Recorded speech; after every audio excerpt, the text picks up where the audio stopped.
talked about it enough. We'll delay it another week. Let's go ahead and get started. Everybody should be level 6. Today's factspiration question is... Okay.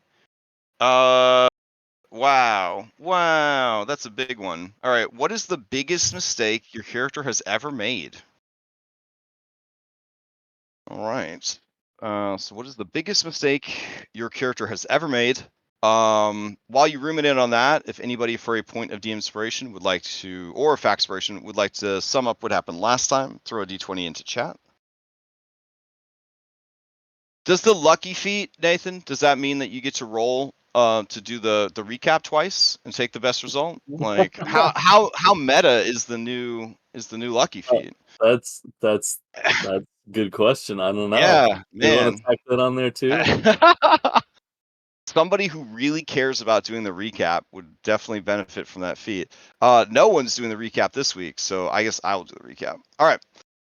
So, last week, you guys completed a battle against werewolves up in the north, somewhere between Hrafheim village and the mysterious tower on Lake Baratok. The battle was long and drawn out, but in the end, you were able to defeat the werewolf alpha and many of its minions and rout the rest. You gathered their hearts, packing them into snow and sealing them in pieces of wood and pine. A makeshift Barovian cooler to keep the hearts as fresh as possible for the ritual that you must perform to prevent full lycanthropy from taking control of your life. As you continued along the way, you encountered the Thunder Shrine, wherein a curious giant went and had his foot blasted off, and may or may not have gained the blessings of some ancient spirit of the land, sky, or weather. We're not sure. You continued on, and your party's perception person, combined with the fact that you were using a guide, you were able to avoid an encounter with 6 hill giants. I know a lot of us are disappointed about that. Then you continued your journey and made it to Lake Baratok, wherein you found a man-made causeway that led out to a lonely island in the middle of Lake Baratok. Upon said island was an ancient and decrepit tower with gargoyles. That's a very important fact. There was also some rickety ancient scaffolding that was built around the tower, leading to a crack in the building on the, I believe, second or third floor. Might have been the third floor. The most interesting thing when you arrived was that there was a wagon pulled by a beefy ass horse, and then there was a woman and a man standing by that wagon trying to find their way into the tower. The woman introduced herself as Esmeralda, a monster hunter and former Vistani, though one would argue you can't stop being a Vistana. Anyways, in her employ was a muscle elf by the name of Lyre, who was quite a specimen to behold. The two of them were distrustful of this strange, eclectic group of mercenaries because since they don't have a dragonborn with them, they don't qualify as an adventuring party, according to Esmeralda. Now, these mercenaries had enslaved a giant. They made a bunch of comments about how they hadn't enslaved the giant, but Esmeralda saw through the lies. She sent the skinny baby boy up thinking he might get killed, but skinny baby boy delivered and opened the front doors from the inside with her missing master, Rudolf von Richten. Rudolf von Richten is apparently some famous planeswalking monster hunter who has come to Barovia to go after the Moby Dick of all evil monsters and vampires, Strahd von Zarvich. Apparently, this was a suicide mission, and his apprentice was not okay with it. So she pursued him into Barovia. He had been disguised as the drunkard Richard back in the town of Valakai, and under that disguise, he was gathering as much information as he could about Strahd von Zarvich and the realm of Barovia. However, a civil war broke out in Valakai, and his cover was blown because he decided to use his cool artificer armor to try and save some people, and ended up having to flee to his backup plan, which is this tower out in the middle of nowhere. The tower is an excellent place for an enemy of Strahd because it has an anti-magic and anti-scrying aura placed upon it. He was not shy about explaining to the Walking Dead his utter and complete disappointment in their progress and their prowess. But they told him that they were going to go beat up a tree, and he said, "That's pretty cool. Good luck." And I think that's where we left off. Yeah. All right. So I will bank that inspo for later. If anybody's interested in getting a fan inspiration, go ahead and roll a d20 into chat to answer the question, what is the biggest mistake your character has ever made?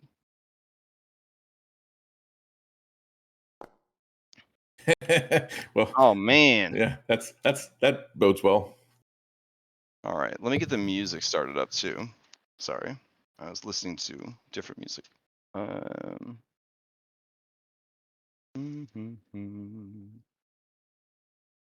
All right.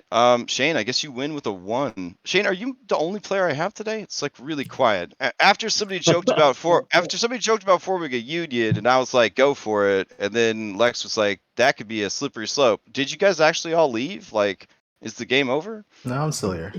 All right. Are there things I should be concerned about? Like, No. is there morale issues, or I mean, you know, No, I it's need just to a sleepy know. just a sleepy morning. Okay. And All right. All are we right. sure nobody wants it? Because you can take it. All right, It's pretty easy. Shane. I want to hear Shane Masters. Yeah. The What is Shane your Masters. biggest mistake, Shane Masters? Right now, I think my biggest mistake is, unfortunately, trying to be a hero in Kresik. That's what happens when you stick your neck out. It's more likely to get chopped off. Mm. If I hadn't tried to save the people, I would have never gotten captured. I would have Damn. never gotten tortured. And I'd be in much better shape now to fuck this place. Okay. Yeah, you may ask the same question of any NPC you've met previously on your adventure. I will ask Carl. You'll ask Carl. Okay. Yeah, he's had a rough go. Okay. Let's see. Carl Walkner. What is his biggest mistake? His biggest mistake was not keeping a closer eye on his brother. Maybe he could have stopped his brother's murderer. But now he's half the man he used to be. And he cries into his beer. So, all right, here's your expiration. We are going to notice, because we updated from 10 to 11, that some of our commune effects don't work. Yay! Can't wait to spend 2 to 4 hours fixing all that shit. Love Foundry so much. So great. On the bright side, everybody should have been able to log in hella fast this morning on Foundry 11. And it runs really well. So other than half our commune effects being broken, good times. Quick question. Yep. Do you want me to strip the damage on range attacks now, or are we doing that next Nope, week? nope. We're not going to put the world patch into effect until next week. Got it. Yep. I was so excited for it, but it's too soon to rush it out. All right. So with all that settled, you guys are on this map in the tower. What do you want to do?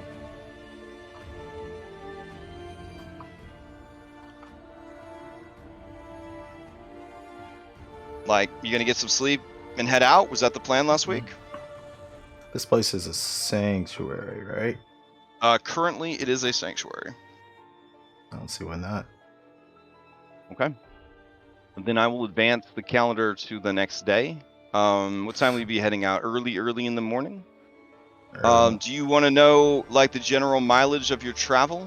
Do you want to stick to the roads? Do you want to try to travel through the woods to avoid notice? Will you be using exploration activities, which will slow your progress?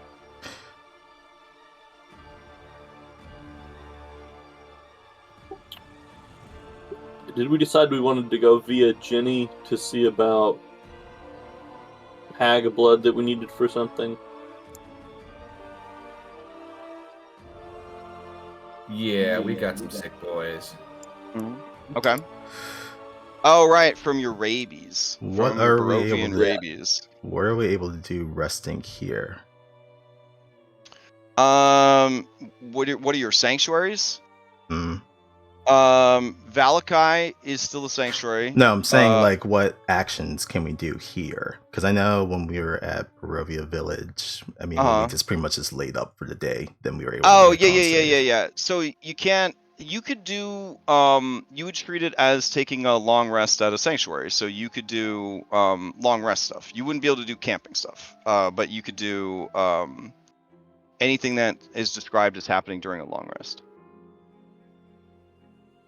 Yeah, when you rest at a sanctuary, you do long rest and then you handle it like a long rest. So in that case, yes, you would get the extra Constitution save to see if you can get rid of an additional wound afterwards. All right, let me find your map marker. Here we go. Okay, so from where you currently are to Jenny, it would be 2 miles of road and 5 miles of forest.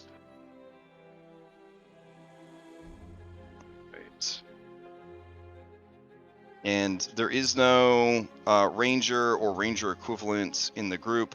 I also want to ask, and this is slightly meta because we would like someone to be able to rejoin the group and continue playing Dungeons and Dragons with us. Esmeralda during the long rest, Esmeralda and Van Richten would get in a very big fight. Ultimately, Van Richten would win the fight. The fight being he works alone. ... Stares out the window like fucking Bruce Wayne. He doesn't work with a team. He doesn't need a partner. He always works alone. He says if you want to make yourself useful, you could babysit these folk. Their blood of heroes is tied into the fate of this world. Should be interesting. So Esmeralda approaches, I'm going to say, Shane Masters. And she says, my assistant, my associate, my guide and I will be journeying with you to Yester Hill. I hope that isn't a problem. No, of course not. Excellent. And if it is not too forward of me to ask, how did you get your hair to look so silky smooth? Is it egg yolks?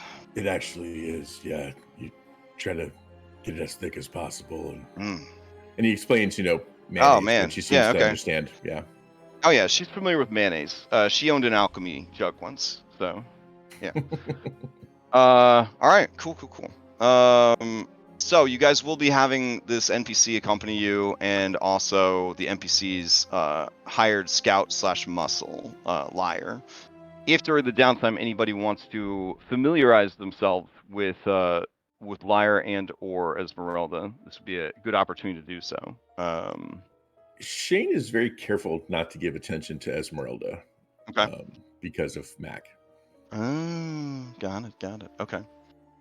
That's unfortunate because Darius was going to go over to Ez with Mac and kind of talk with her. Oh, sure. Bring it on.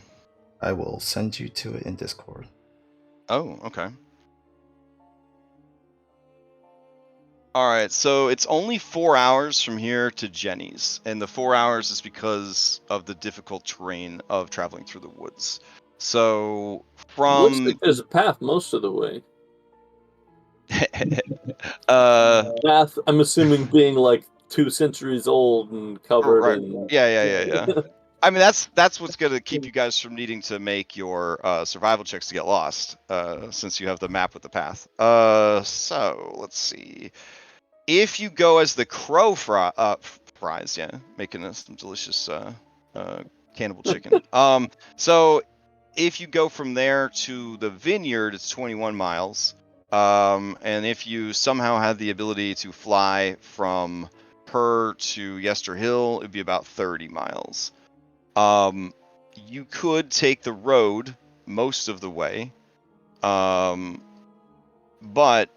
depending on where the forces of the faithful are, if you take a direct approach and they are taking a direct approach, you may clash with them on the way, like their assembled forces and their big ass tree monster.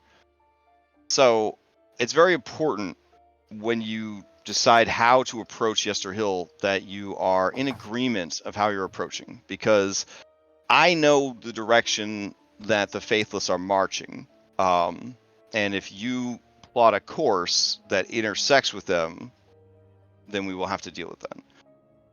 So yeah, I'll let you guys kind of decide how you want to do that. How long ago did we learn that the faithless had started marching? Learned they were going to start. Dula told you that they were going to begin something big. They're going to the whole deal. It probably would have started yesterday. So depending on the location, if they're going to Kresik or they're going to Valakai, they would probably, being druids, be about halfway there by now. Okay. Yeah. So we should probably be good on the way to Jenny, but probably after that, we need to be careful about roads for a bit. Unless you think the druids would have just walked straight through the woods, because druids. Yeah, that's fair too. Yeah.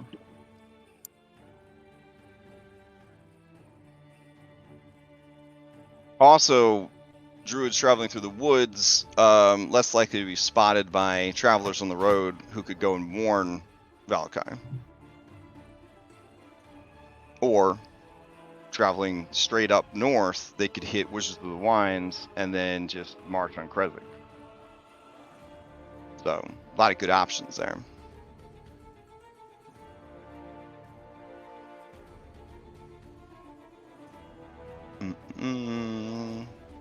It really depends who they're the most pissed at, I guess. Because they could go north to do Wizards of the Wine, Kresik, and Werewolf. Like 1, 2, 3. And really secure the western side of the map. And, you know, if they're playing like Risk, they got little druid troops that they're moving around. Well, I mean, if they're playing Risk, then the Kavani are able to wrap around from the woods over there. Yeah, yeah. They got the land bridge to Asia kind of thing going with Kavani territory. All right. So these are things that you guys should definitely openly discuss. Keep in mind that Lyre is a native to the area and was hired by this monster hunter as a guide. So he may have insights that you guys do not have. You're right. We should ignore Lyre and ask Esmeralda. Oh my god. If that's even his name. Literally, she hired him because she needed his help, but okay.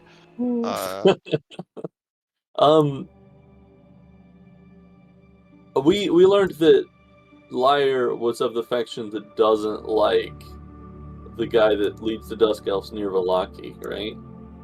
Yeah, well, in this land, really, that's it for the Dusk Elves. There might be a handful of independent, like, solo Dusk Elves that are wandering around, but as far as a community... Well, like, people that might get hired to be, like, a guide by, like, an ex-Vistani, for example?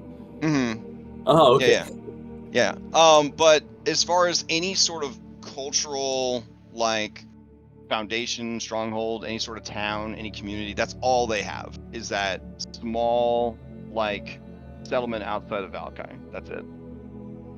Seems super risky to me that they'd risk, like, after a near total genocide, hanging out together at all.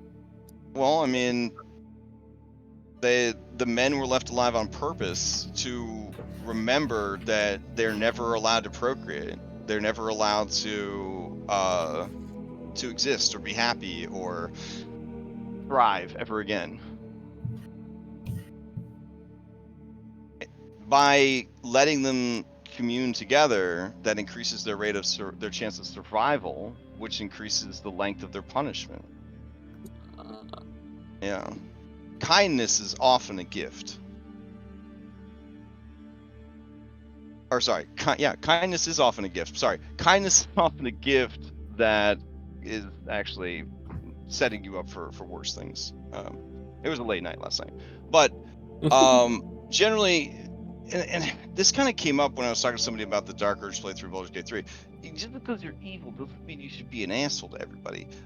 When you're nice to people, you could actually set them up for so much more suffering and sorrow than if you were just a jerk the whole time. What are you talking about? All right, so you guys, this is on you. If you want to go there, I'm going to start pumping the numbers out and putting them into chat, but you guys need to figure out how to proceed and what you want to do. Did we have any way that we were trying to warn the people at the Witches of Wine? I feel like we wanted to, but I don't remember if we were able to actually pull anything off. As far as I know, no one was able to come up with a way to do so. Easy. Andronicus throws his mechanical silver raven into the mist somewhere in... I mean, this is a WotC adventure. This is a WotC adventure. There is a silver raven in this campaign. You guys haven't found it yet. I wouldn't mind making a quick stopover at the winery if it still stands. Okay. Yeah, I think our route is Tower to Jenny, Jenny to Wizards of Wine, to at least see if, one, if we beat them there, which I don't think we will, and two, if there's anything we can do to help afterwards. I feel like those dumb fucking ravens, we specifically told them, hey, bad shit's probably gonna happen, maybe be careful. And then I feel like they just weren't. But I guess we'll find out. What would the distance be from Jenny to Wizards of Wine? It is 1 day if you use the roads. Which is the other big question. Does following that river... Oh no, wait, never mind, that's not a river, that's an actual road? Does the travel time using, like, dark solid line road versus using dotted line trail, like, is there a difference in travel time? So modifier, I guess. Off-road, dotted line trails that go into, like, the woods and stuff like that, they just make it so you don't have to make survival checks to avoid getting lost. Okay, they don't actually still improve. traveling through the woods. They're just Yes. traveling through the woods with something sort of to guide you. Correct, because there's nobody maintaining this stuff. Yeah. Yeah. That makes sense. Okay. Perfect. And then I posted that if you went directly southwest from the winery to Yester Hill, it would be 5 hours, which would be significantly faster than going back out to the road and then back around to the road that leads to Yester Hill.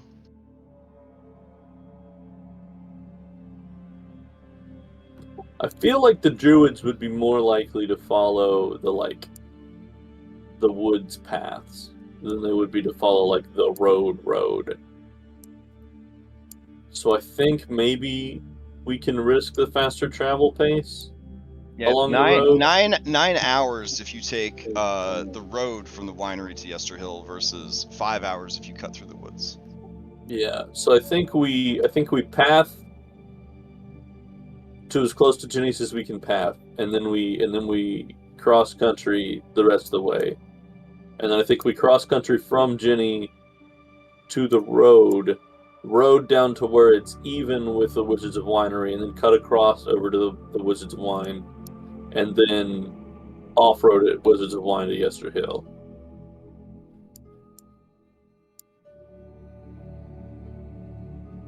Sounds like a plan. But I'm not from here. Liar, what do you think? Ignore the hag, ignore the winery, go straight for your goal. The druids, what's going to happen at the winery will just happen. You cannot stop it. The hag is irrelevant. Stop it, but we might be able to mitigate at least some of it. They're were-ravens. They can fly away. Yeah, we've met these were-ravens. I don't know if they would. And that's on them, not on you. You're not wrong, but they were good people. Good people here in Barovia. Good people, not only good people just passively being good. These were actively attempting good things. And Izzy puts an arm on your a hand on your shoulder and says, "But Tiernan, if Yester Hill wanted to march on the winery, and they already started marching yesterday, what's done is done. You're just asking us to go and have our hearts broken."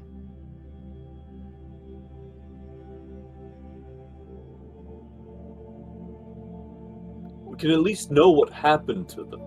What would that change?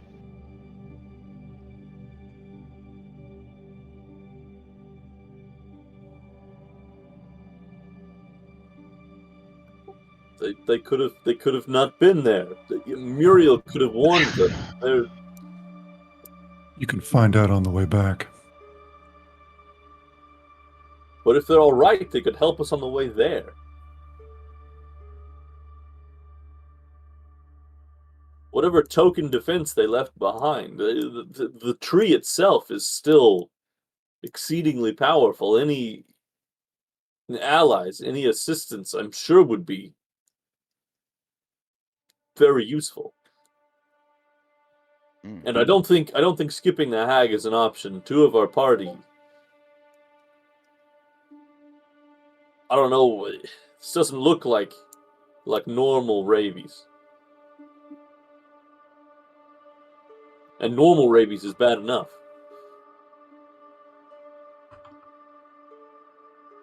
So are you guys having your planning? I mean, I'm assuming you're having your planning session in the safety of the tower, up on the top. Yeah, I kind of feel like I don't think this would be exclusionary at all. I don't think it'd be like, hey, Walking Dead only sign on the door. Like, I think it's sort of just in the middle of everybody.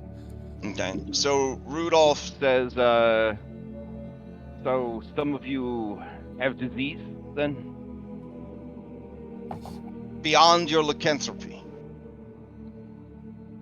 Look, things haven't gone great for us. There's a reason we couldn't help in Valakai. It wasn't that we didn't want to.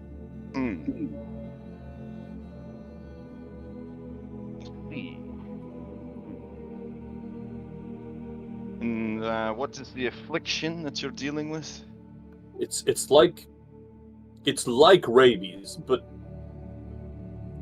different, darker. I don't know, more Barovian. I see.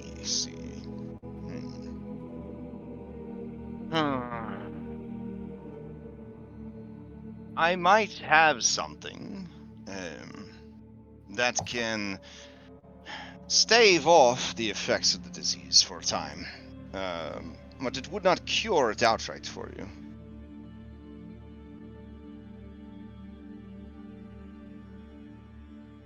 But such a malady, it could be very costing if you let it go too long.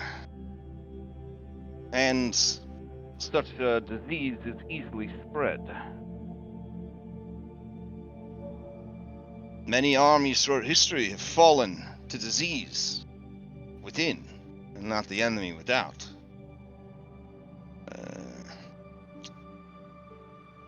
I agree that time is of the essence here, but if you think that Jenny could provide you the solution to your problem, then it might be worth the detour.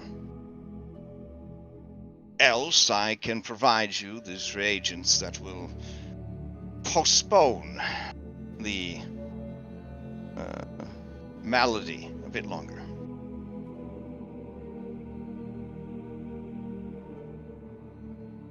What do we think? Do that and see Jenny afterwards?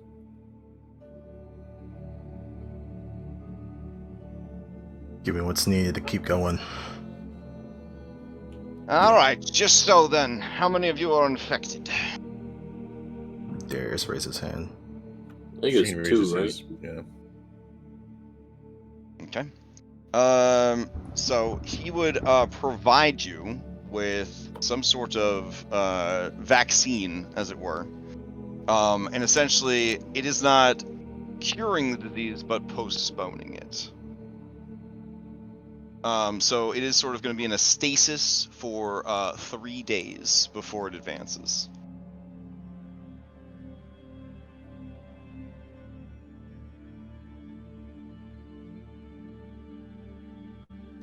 And I believe this is this dude's from a much older edition of D&D. This is sadly how we had to deal with shit back in the day. Was like, I think there were even spells that they couldn't cure poison and disease. They just like halted them for a while. So this is very thematic for this guy. But yeah. So you will not be able to improve your condition, but you will also not have your condition worsen for 3 days while under the effects of this. Vaccine, as it were.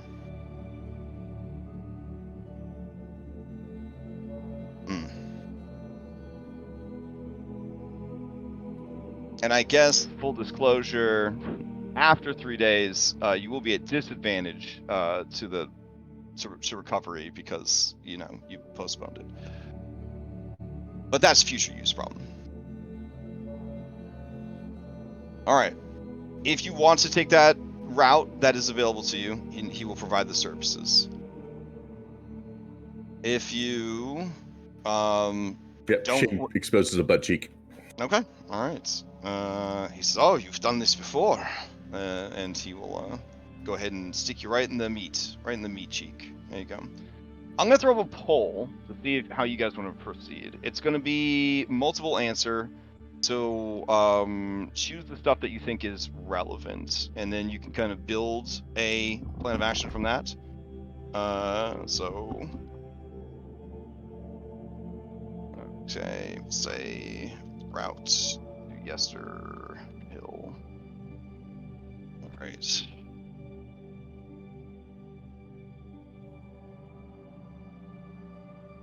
And if you see WoW, it's Wizards of Wine. No, we get isekai'd into World of Warcraft. Oh my god, double isekai, and it's the worst. I hate when that happens.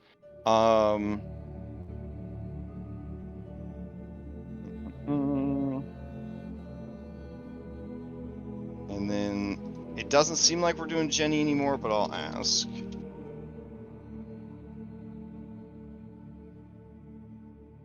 Let's see.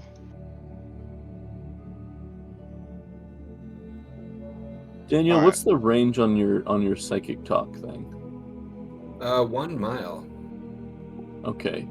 It might be worth, if we're going, having Tiernan scout ahead a little bit. Although, I mean, on the downside, I would run into any ranted things first. But then we don't all of us stumble into an army. I don't know.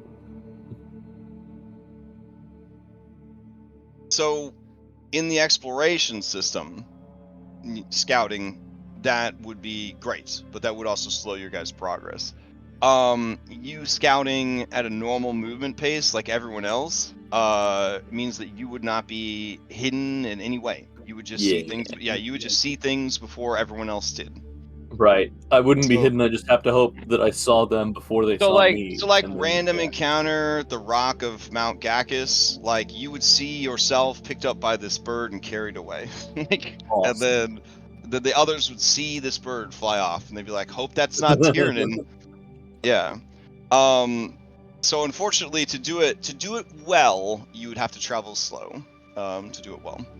Okay. Are exploration actions currently in game, or is that not till next week? No, they've been in game the whole time. You guys actually I think you guys have considered using them, but weren't sure about using them. But Nightfall has it makes traveling take longer, which makes us get more. We move at half speed.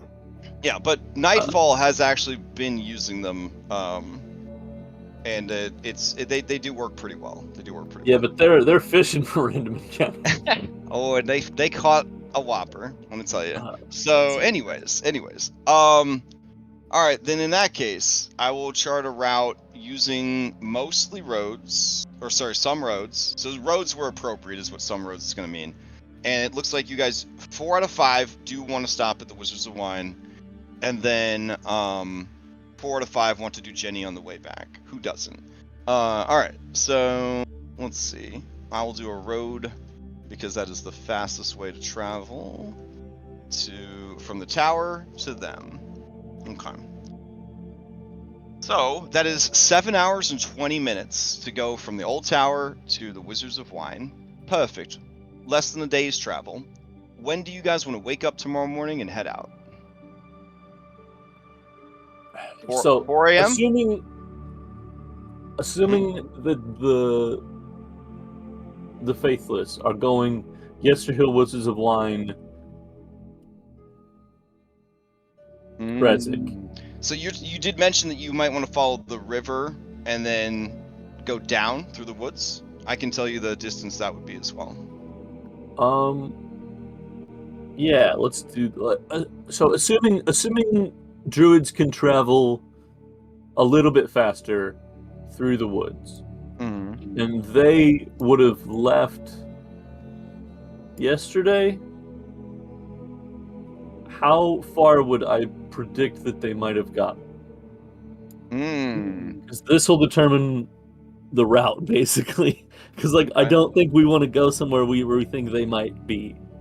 All right, so on your map, I do want to point out that everything here that looks like fat melting ice cream, this is technically mountains. They're not as big and impressive as Mount Gacchus, but these are hilllands, highlands, and mountains. Foothills of mountains.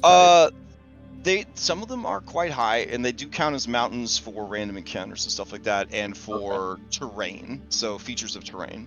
So, if the druids were trying to shortcut their way up,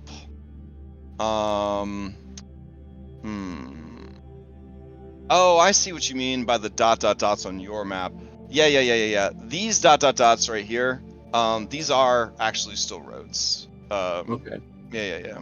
So those are small roads. Yeah. Well, this is a very old map is the thing. On your map, these dots are actually probably more roads than these guys are. So those were original infrastructure. Yeah. Remember, this is a map to the Amber Temple way back in the day. So nowadays nobody goes to the Amber Temple. So this road is actually what a great thing. So historically, this road right here is washed out and doesn't even exist. And your ... dots over here, this is real road. So yeah, this is the danger of having shitty maps. But at the time, this was a really good map at the time. Okay. Anyways, yes. So if they're druids and they're traveling and ignoring difficult terrain, is the question, yeah? And they could just, as the crow flies, go over mountain, go over forest with no issue whatsoever. But they are marching, we'll say a small army. They're marching a small army. So the distance that they would travel, and I think I might have told you guys this before, but it's about 38 miles if they're able to just ignore all difficult terrain. So 38 miles is 12 hours, maybe 13 hours, if they could just ignore difficult terrain. Yeah, so they're probably almost to Krezk already, if that's where they're headed, and maybe 2/3 the way to Valakai. Yeah. They for sure would be done at the Wizards of Wine if they needed. Yeah. Okay. We can just head straight there on roads. Then. I don't think that'll be an issue. Okay. I don't think we're gonna run into them at this point. All right. So then it sounds like you guys know what you're gonna do. Is 4 a.m. too early? You guys want to do 5 a.m.?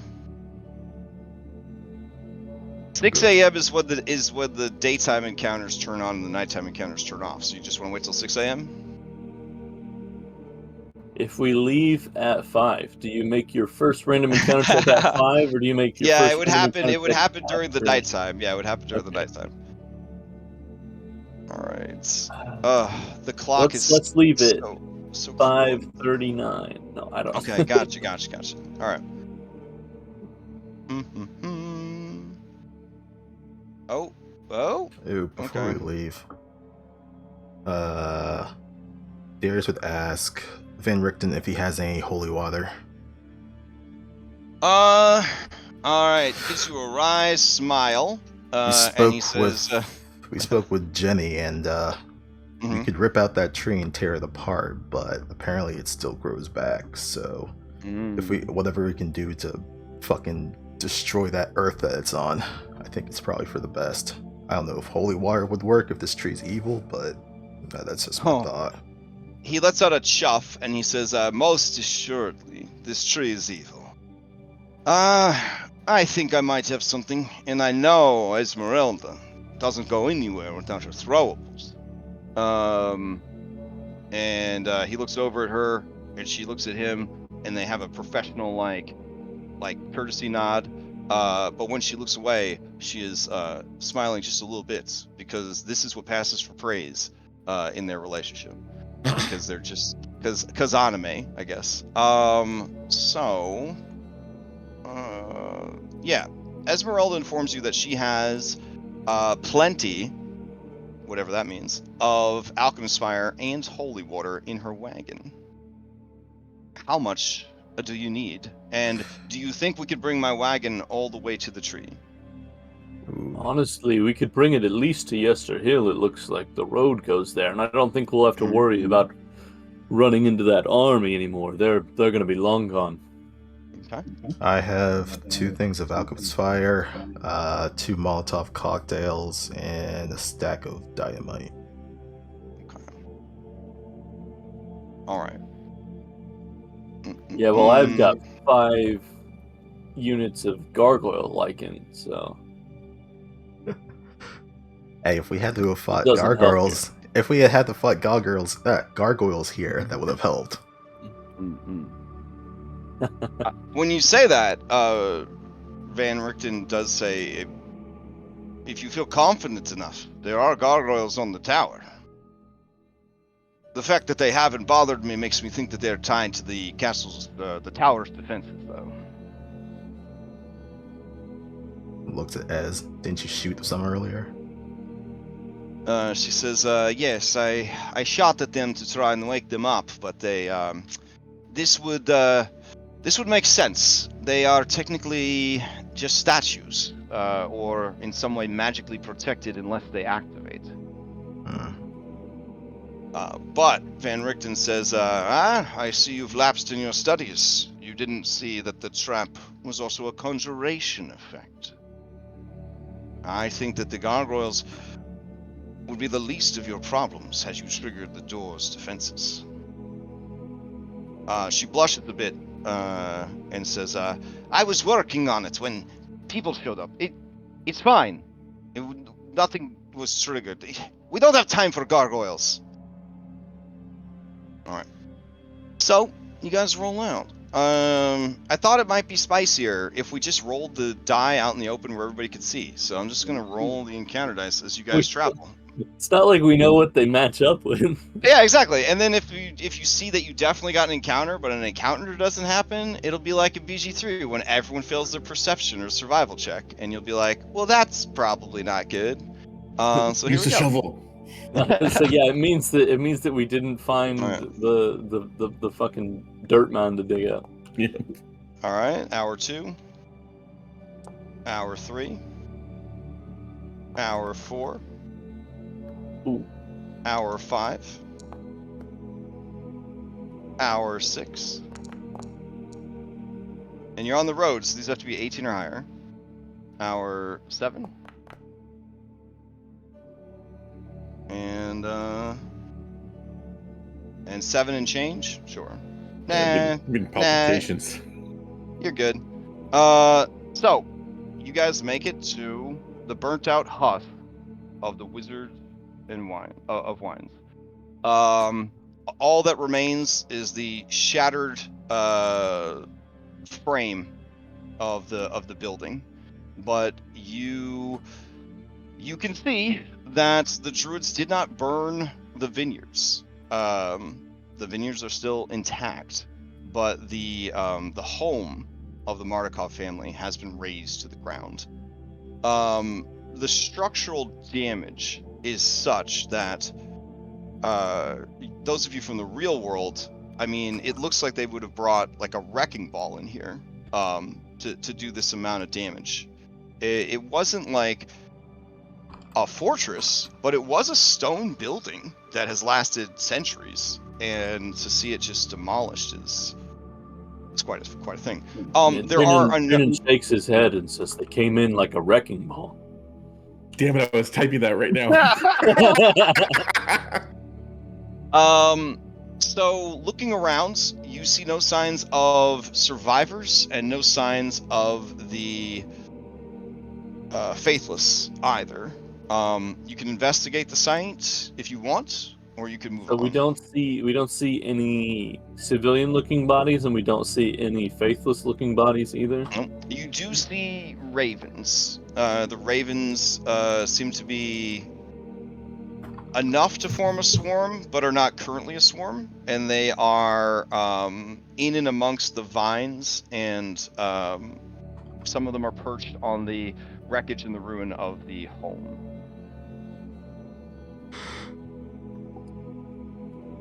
And what did you say this was? Investigation check?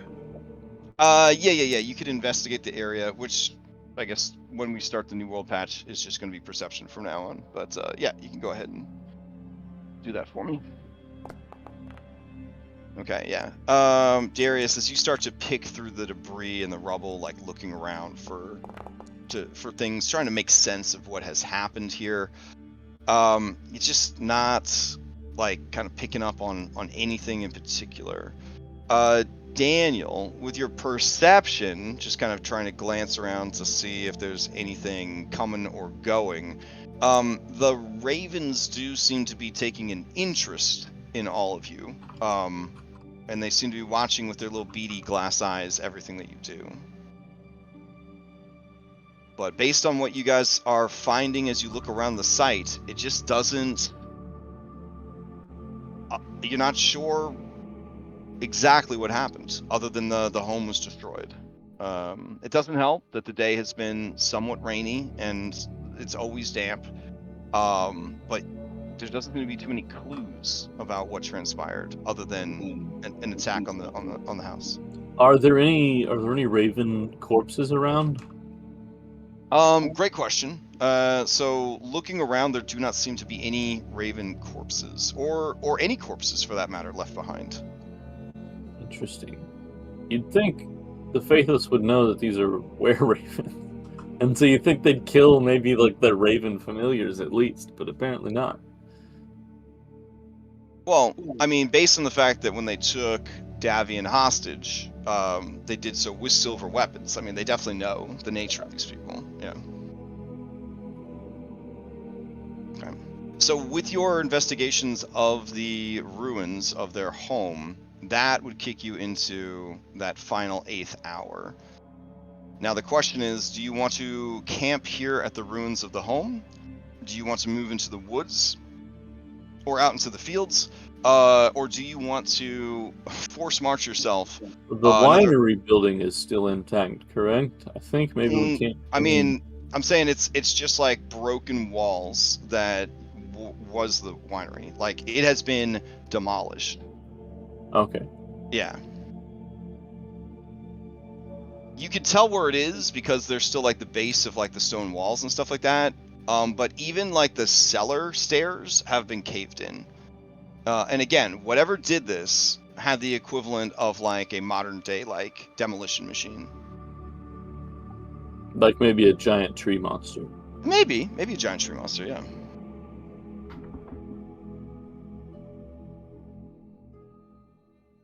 I'd be willing to camp here. Okay.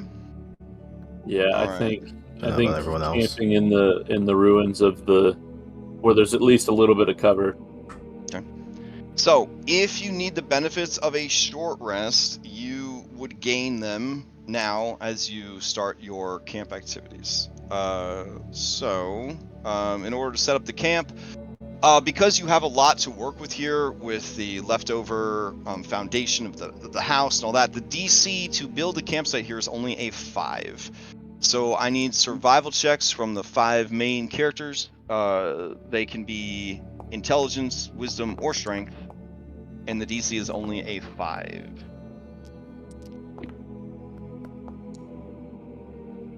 Oh, very nice. Okay, so that is all successes. So the DC of all camp activities tonight is only a 5. Tiernan, I'm assuming you are on watch, so give me an intelligence survival to set up your perimeter.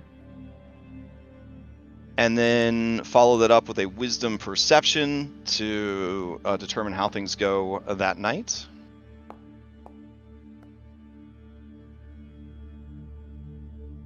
Okay. And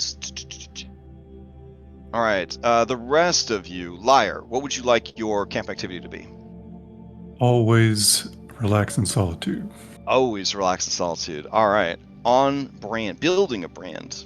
Okay, so go ahead and give me a DC 5 wisdom check.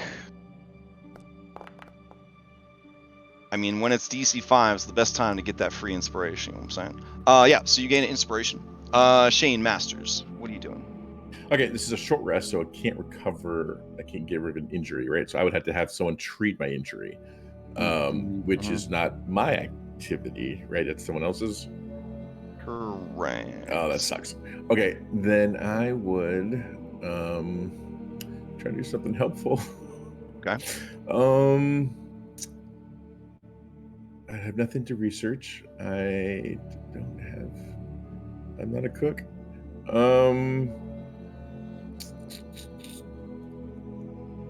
Are you maxed out on inspiration? Because, I mean, relaxing solitude is free inspiration. Oh, I am not. I'll do that. No.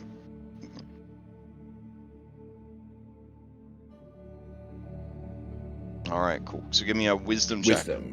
Mm-hmm. All right, while you're working on that, Daniel, what do you do with your camp action? All right, since hearing Shane complain about it, can I do some medical work on him? Yes. So give me a medicine check. It's gonna be a DC 15. Well, this is weird because getting rid of a wound, I guess it could be a good reward for a good campsite, would be lowering the DC to match the thing. So yeah, sure. Give me a medicine. Yeah, give me a medicine DC 5, bro. Okay, yeah. You may remove a wound from Shane Masters. So, a successful long rest at the tower got rid of my 2 wounds I had left. But Okay. So this would get rid of a muscle or... Yep. Okay. Muscle or tissue, yep. I think I'm going to do heavy bleeding. So we'll get rid of that. All right. Well done. All right. Last up, Darius. What are you doing? Treat injuries and wounds. Okay.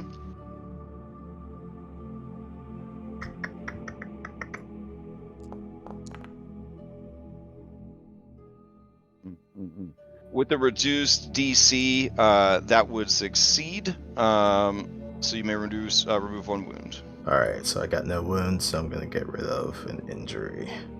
We're going to torn tendon. Beautiful. All right. I'm going to make the nighttime rolls secret. Here we go. Hour 1. Hour 2. Hour 3. Hour 4. Jesus Christ. Hour 5. Hour 6.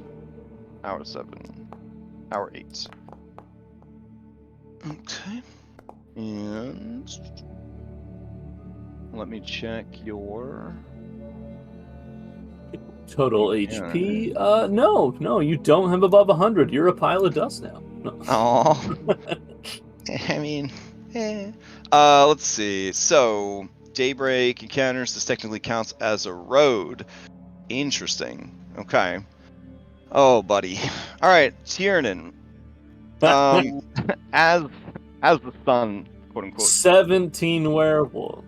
As the sun, quote unquote, sets on the horizon, and night begins to fall, you begin to hear the gentle farts of a sleepy Irenia next to you, and the louder farts of the sleeping allies behind you.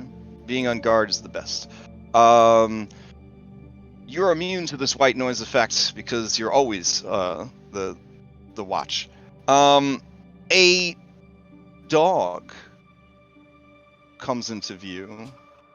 Yellow eyes stare at you from the vineyards, overgrown vines, and then a huge black dog comes into view, staring at you unblinkingly.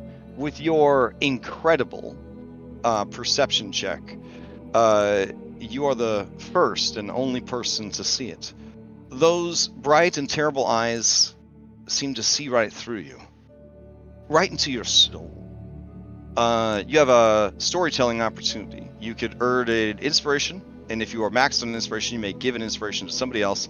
But you must tell us, as this dog looks into your soul, what is Tiernan's most feared way to die? Describe it to us.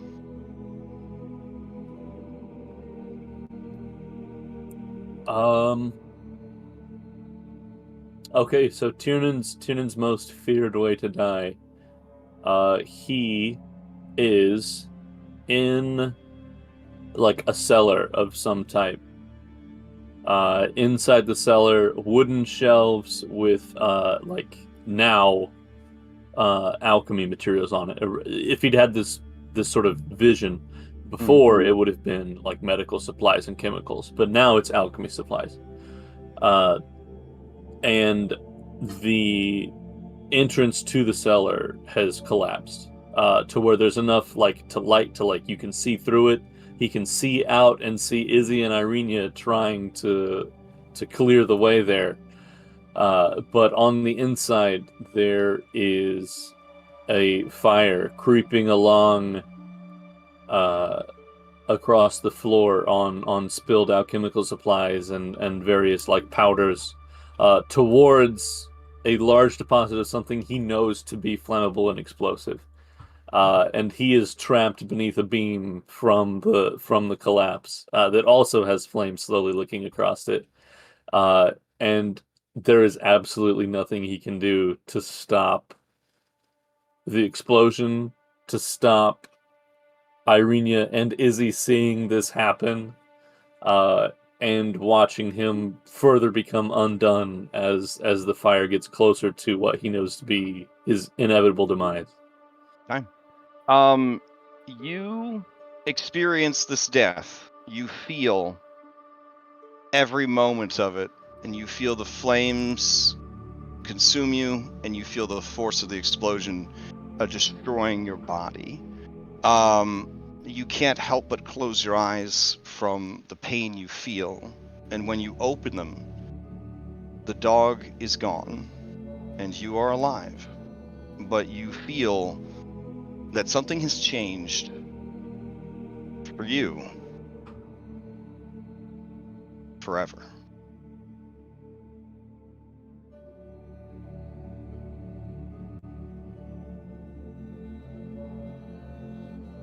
And you gain a new status called Doomed Gaze.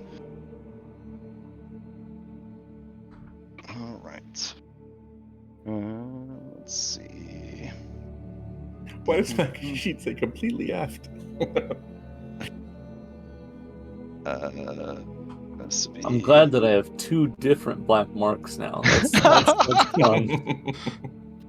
Now they have to fight in the ring to the death. Welcome to my world. All I right, collected two at the same time. So let's see. I didn't advance the clock nearly far enough, so let me do that real quick. So it would have been 2 hours, another 5 hours, and then another 1 hour, and then an hour to set up camp. So this would have happened right after sunset, so around 6:16 p.m. No reason why I need to know the specifics of that. All right. All right, cool. So with that mischief managed, we can move on.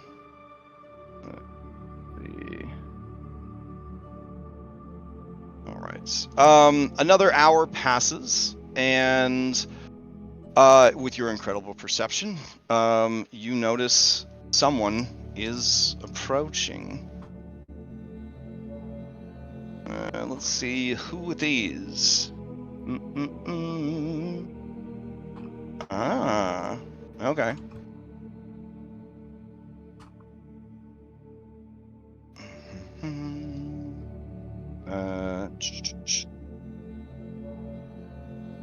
I gotta make sure nothing weird's happening here. Okay, so you see a man with red hair.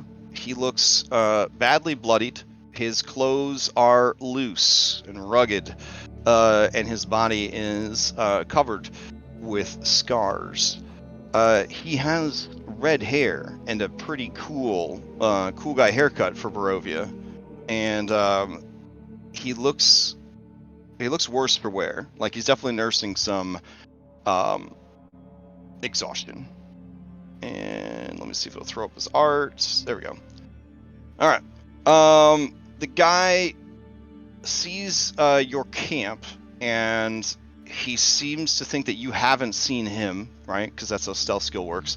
And he is watching the camp from a distance of about 40 feet.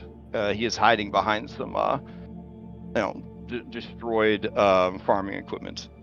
With your incredible perception and your absolute inability to get any kind of rest after the experience with the black dog, you see him. What do you do? I'm going to just keep an eye on him, but if I notice that he's starting to leave at any point, I will call out to him and say that he doesn't need to leave. Okay. Yeah, eventually he would kind of start to sink back into the shadows. So you just kind of firm stage whisper, or do you loud enough to wake your allies? Nah, probably more of like a directed call thing. Like, I don't think I want to wake anybody up yet. Okay. All right. The man stops and looks at you. And he nods. And he says, "It's as bad as I feared. The ravens have made a powerful enemy. I was sent to investigate rumors. I am all that's left of my scouting pack."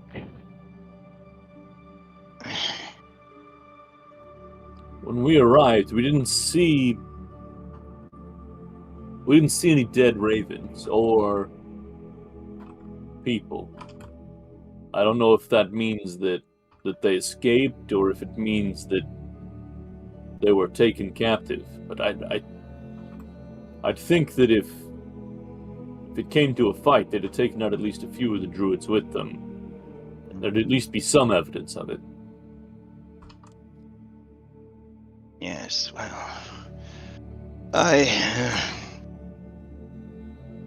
my pack, we came down here at the Alpha's request.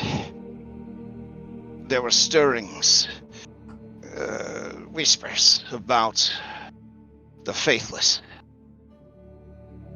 I was curious what had happened to the birds. Do you know Luke? Yes, white hair. Not too bright, but capable in his own way. Yeah, what is it they say about people that aren't too bright but try? Earnest. That's it. He's earnest. No, his name is Luke. No, but not the description, not the name. His description is his white hair. Yep, that's the one.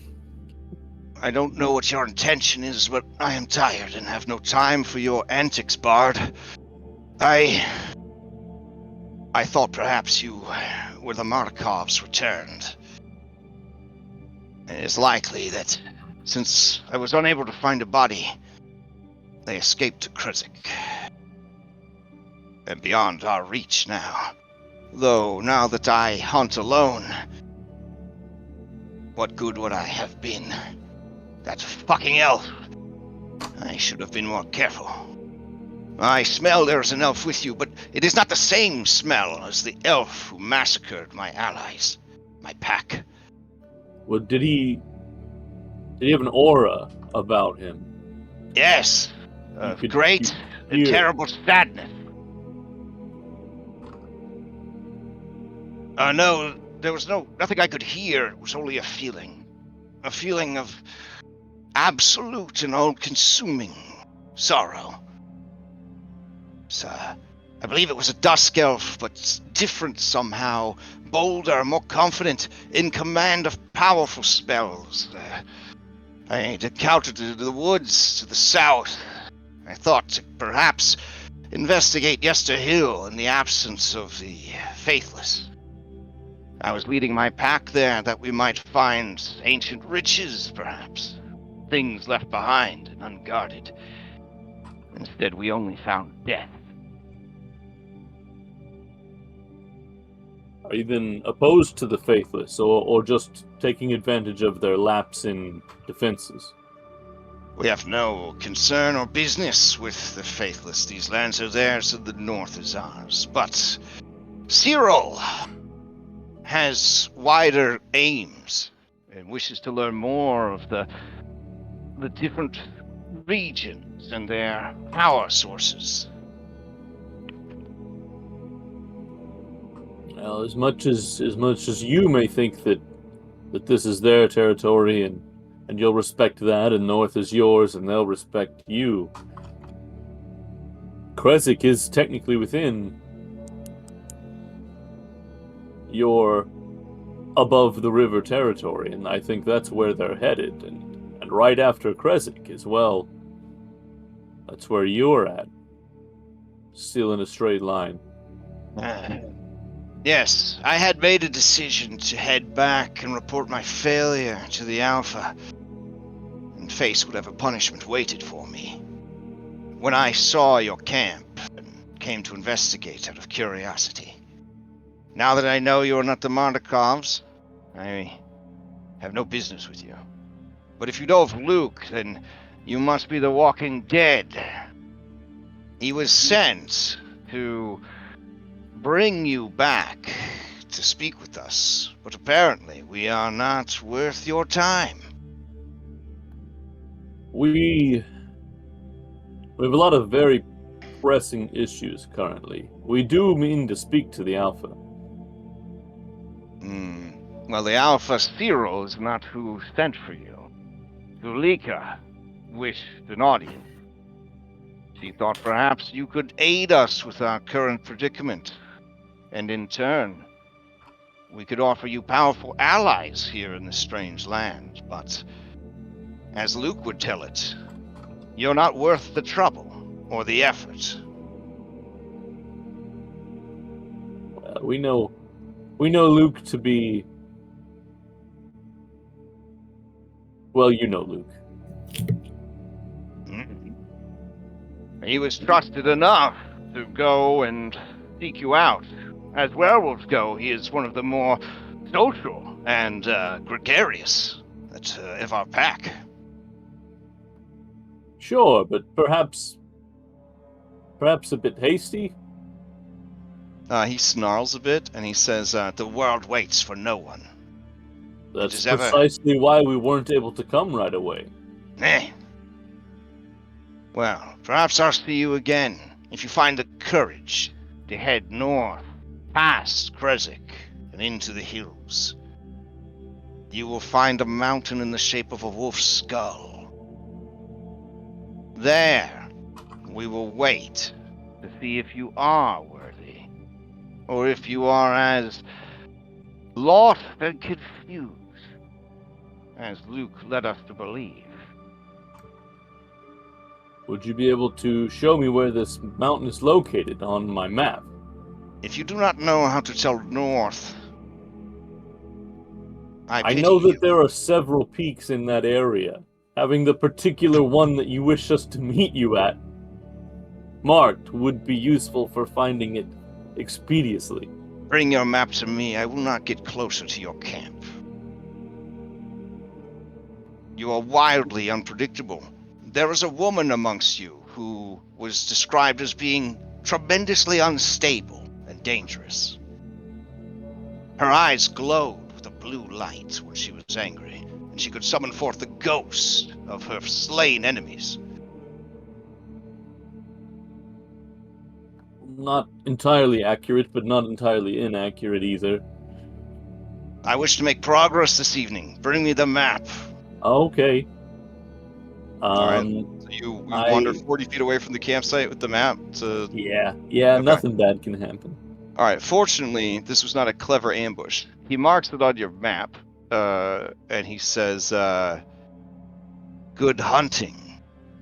And he turns it to a gorgeous ginger wolf, and he lopes away into the vineyard.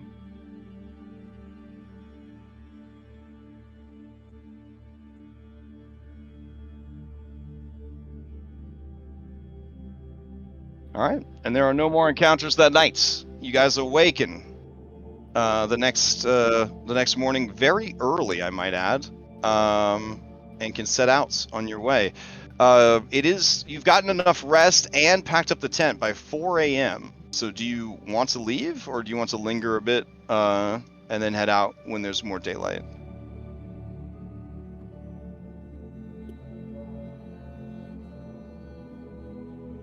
Probably get going, right? All right, heading out. Okay. So that was a perfect campsite, right? Yeah, it was a perfect campsite. So it's only a DC 5 Constitution check. Advantage if you got your sleeper bag to get an extra hit die back. But wouldn't you guys have gotten your hit dice back because you had a long rest? Yeah. So you should be okay. Yeah, I just want to feel like you're well rested. Oh, I got you. Yeah, perfect campsite does give you a well rested. Good. All right. Yeah. That could be very useful. Though you would still have a well rested from before, right? Because you just had a long rest. It's still worth remembering. All right, excellent. All right. So in the morning, do you inform your allies of anything that transpired at night? I tell them of the werewolf guy. Okay. Esmeralda seems upset that you did not wake her, that you might slay him. Torture valuable information. Why I didn't wake you. Okay. Moving forward, Lyre will do his trance at the very beginning of the camp, so that way he's awake in the back part, even though he's not taking watch or anything.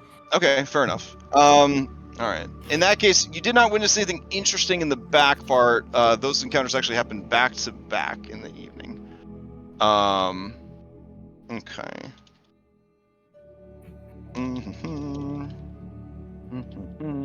All right. So it's gonna be 5 checks as you head into the woods and towards Yester Hill. All right. Let me change out some musics for you real quick.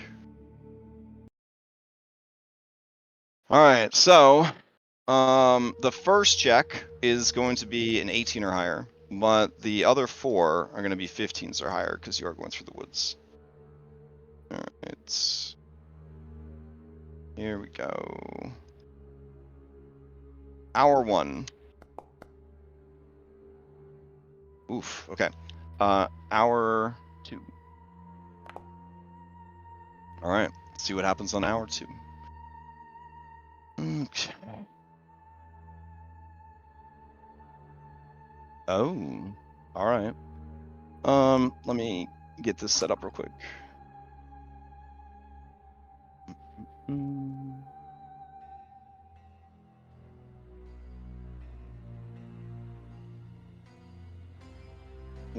Yeah, we'll say you're taking a path through the woods. That works.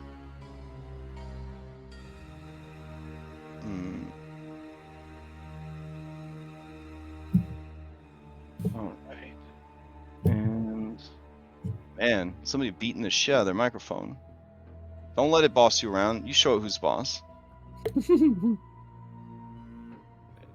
The active party is Baylor, Claw, Daniel, Darius, Irenia, Isabella, Lyre, Mackenzie, Ghost Rat. Nope, Ghost Rat, you're off the team.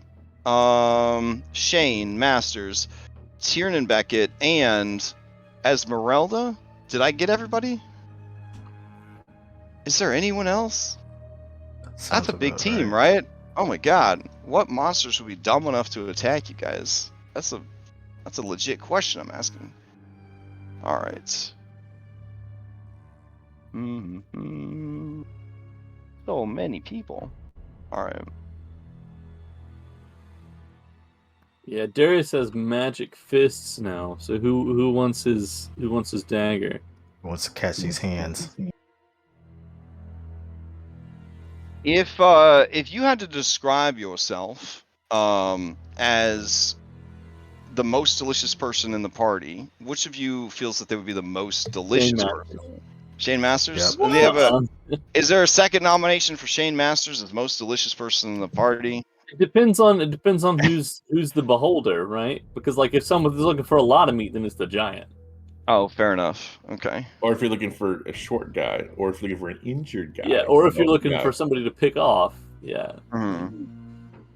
Honestly, a giant at full health, even injured, and a big bear. I don't think that this monster would be stupid enough to attack you guys. This is just too big of a party for this monster. All right. Encounter over. Do we get a look at it? No. I was like, does it poke its head out? Like, look at it. It's like, nope. It just turns around. I will give you a hint that Tiernan's passive perception of 30 was unable to spot the creature. Oh, interesting. Okay. All right. So now we go to hour 3. Hour 4. And hour 5. All right, you guys have made it to Yester Hill. Congratulations. Ooh, man, roll them just out in the open. Is that more exciting? Is that more interesting to see It's the more dice? intense for sure. Yeah. Okay, all right. Because you know that even if I didn't want to run an encounter, I wouldn't be able to fudge it on you. I couldn't just be like, yep, no encounters, you made it. All right, let's see. Yester Hill, long time coming. Haven't deleted it. All right, here we go. You are approaching Yester Hill. Here is the scene of approaching Yester Hill. Brought to you by Benio's Maps. # not sponsored. Here's an overview of Yester Hill, which I guess you wouldn't be able to see, but we'll show it anyways because it looks really neat. So you see that little tiny tree up on the top? That's your destination. All right. Now the question I have is, you guys mentioned cutting south but then taking the road up. I'm assuming you don't want to scale a 300-foot cliff in the rain. Is that correct? Yeah, Nope. probably not.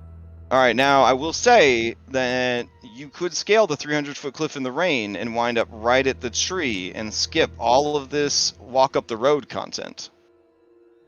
So do you want me to do a poll, or let's do a poll real quick. Yester Hill approach. I can climb it, guys. Ooh, good. There you go.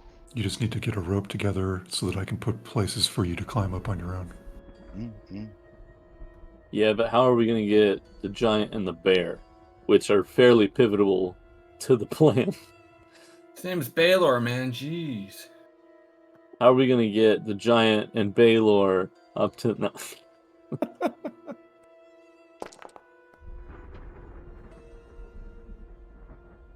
Oh, I don't know where that came from. Sorry. Delete that.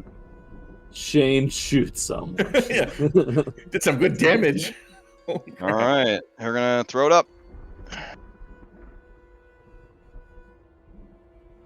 I will say this: that a climb speed is very cool, but a spider climb speed is better. So, and both of those would still be subject to any sort of terrain effects of the encounter. So, loose rocks that might fall out, cliff eels, just the normal stuff that you would encounter when you climb up a cliff. But it would certainly be viable strategy to use your climb speed and set pitons in place with a climber's kit for others to follow. However, nothing changes the fact that people still need to either be hauled up or climb up on their own.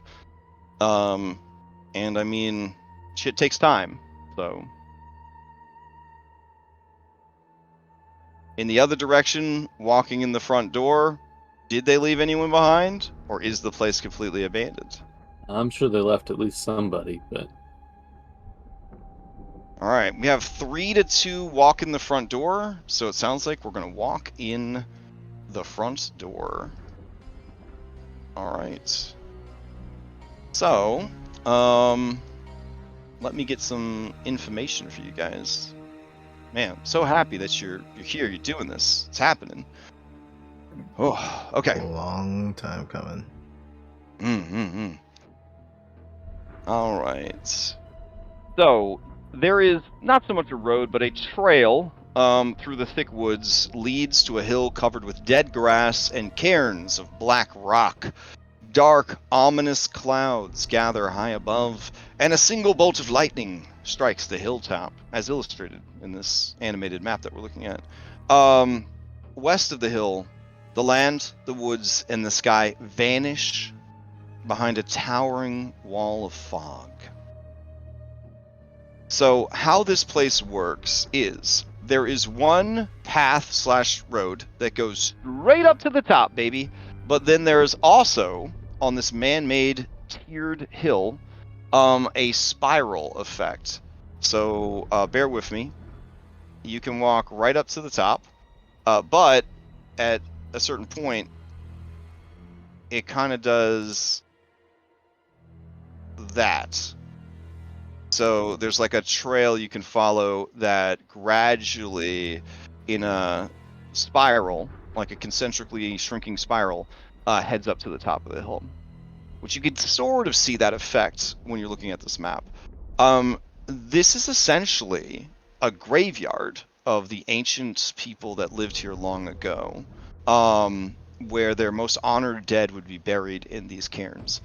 There are a lot of cairns here, and a lot of potential for grave robbing, if that's something that interests you. The pilgrimage that people would take would be to walk the spiral so that they could see all of the cairns of those who have come before finally reaching the top. But if you're in a hurry, you can just walk straight up to the top. But that's the general kind of layout of the place. So, with that out of the way, I'm assuming that you're gonna just take the straight route? Yeah?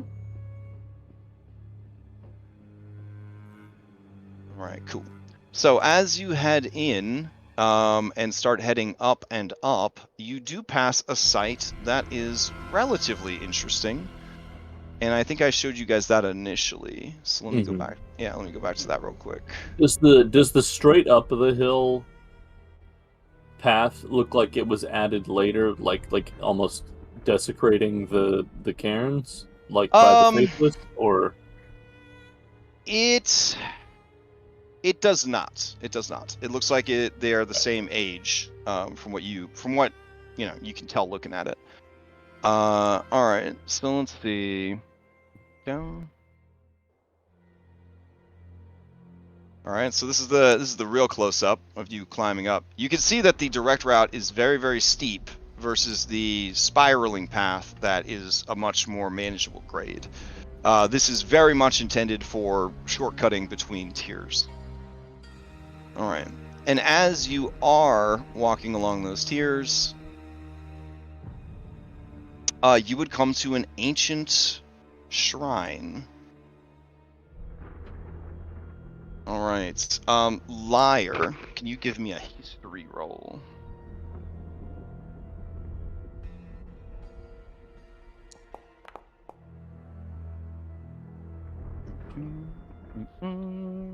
Okay. Let's see.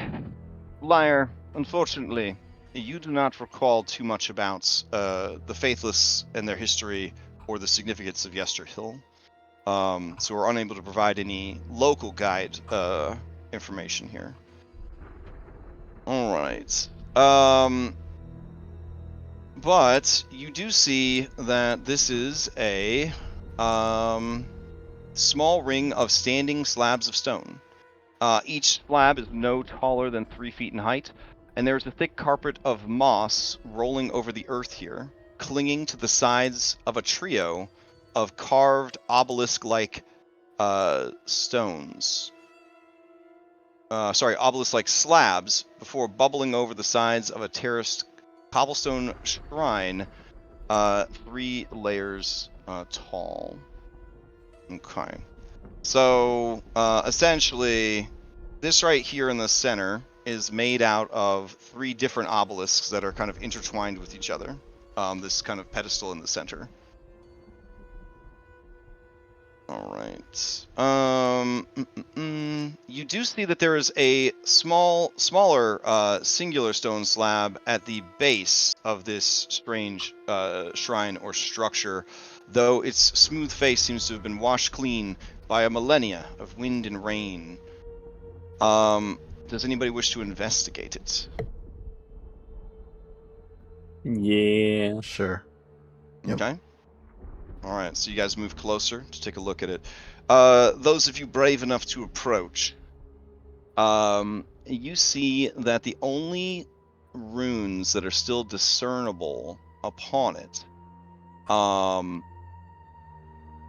they just seem to be nonsensical at this point. It's just beyond your ability to read it and understand. But as you approach, a creature you had not noticed before caws down at you from the top of the obelisks, and it is a white it is a raven with white wingtips. It caws down at you, and it doesn't seem to be a get the fuck away from this caw. It seems to be a how's it going caw. Sorry about your winery. It cocks its head curiously at you, and it makes more caw sounds. Anybody with training in, I guess this is probably the last time for this, animal handling, you may make an animal handling to see if you can make sense of the creature's Is action. a horse similar to a raven? No, not at all. Okay. Anyone making an animal handling? Okay, see one animal handling. You get the sense that this, by bird standards, this is an even more intelligent raven than most ravens, but it does not seem to be anything more than a raven, from what you could tell. But at the same time, you get the sense that its presence here is intentional. Now, as you are closer, you do see that each of the obelisks does have carvings in it that have been maintained, and since they were not kind of laid out with the elements completely, they would be legible. However, they are in a language none of you speak. At least I don't think so. Liar, do you speak? What languages do you speak? Elven and Common. All right, then yes, it is in a language none of you can speak. Oh wait, you got Coreus with you? Did Coreus with you too? Oh my god, Yep. I didn't even list him in Yeah. your huge list of people. Okay, Coreus would recognize them as druidic runes, but he would not. He does not know how to speak. He does not know how to read the druidic runes.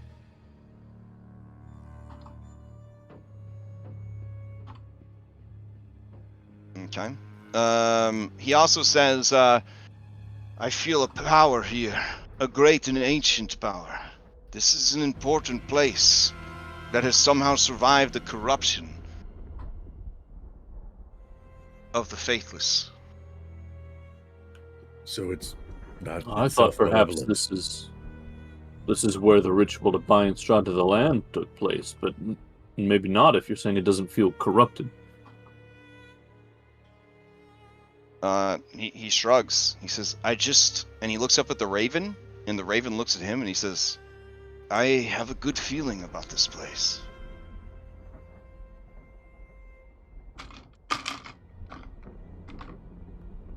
Interesting.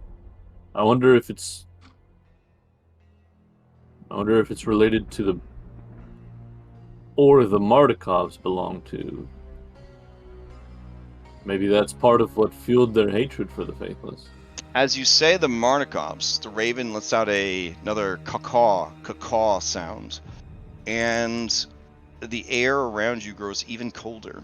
The rain on your skin seems to freeze in place, and your breath comes out in puffs that you can see. And a ghostly apparition seems to rise up from the obelisks. Just give me a second.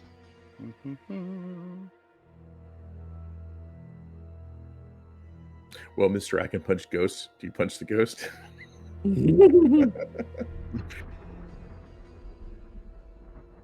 All right, so this dude's ghost appears.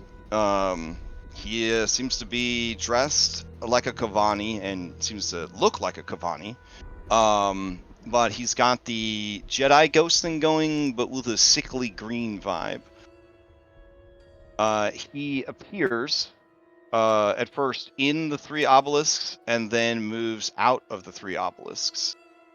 And as he does, he whispers, "Long have I waited for ones who are worthy. Approach that I might look upon you." All right, I approach, going off of the good feelings and the raven, hoping that this doesn't bite me in the ass. All right. Does anyone approach as well? I'll step closer. You step closer. Okay. Shane will nudge Coreus, and then he'll step forward as well. Oh yeah. Coreus will step forward. Shane will step forward. Daniel, do you step forward? Or do you play? He's gonna play it cool with Baylor on the outside. Okay. All right. Fair enough. Liar, do you hang back? He hangs back. Okay. As you guys approach, the apparition says, it is good to see one of my descendants who has escaped the corruption of the Faithless.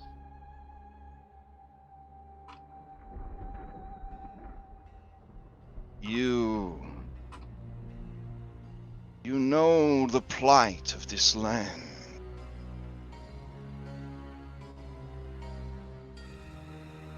Once Thrunos, then Delmore, and now Barovia, the soul prison.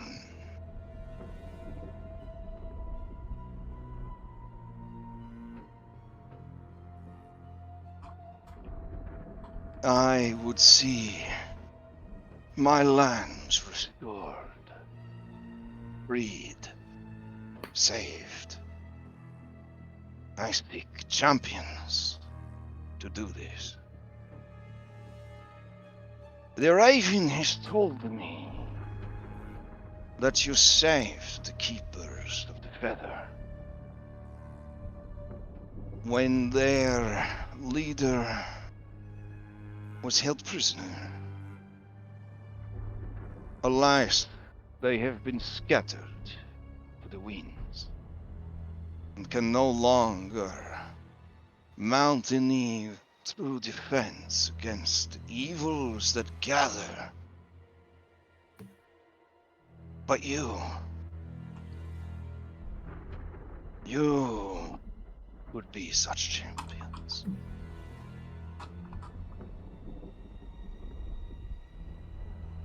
And just kind of hesitates there. And you see now that you're looking at him that he's a tall, broad-shouldered, well-muscled man with long hair and bloody handprints upon his chest. One of his eyes is missing, and rather than an eye patch, it is just a gaping, ragged socket.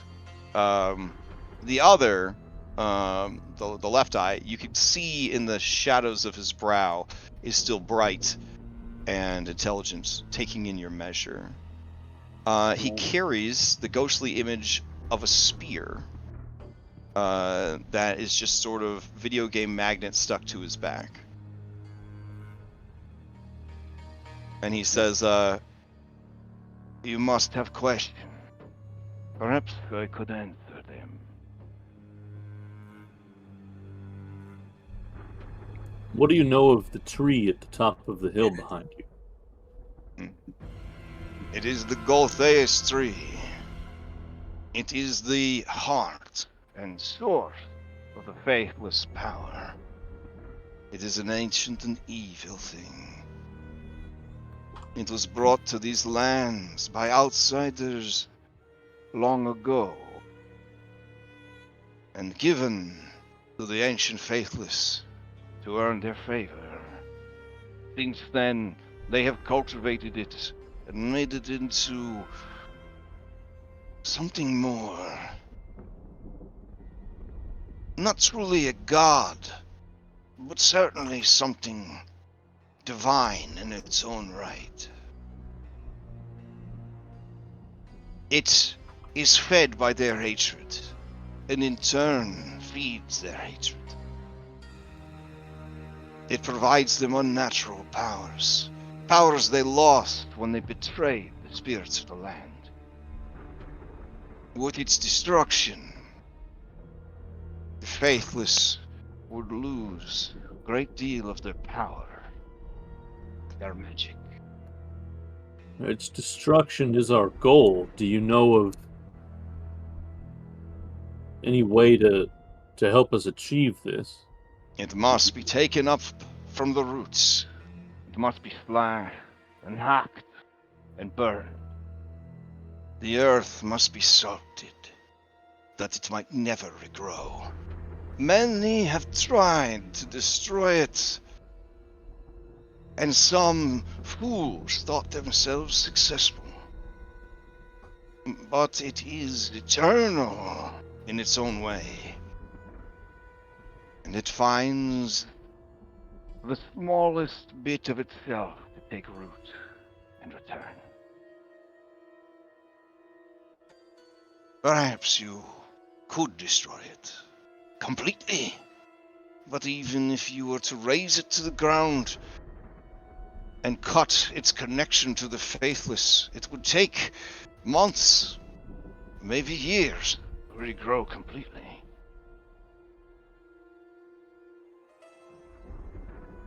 They have left a few behind to guard it, and the tree itself is capable of defending itself.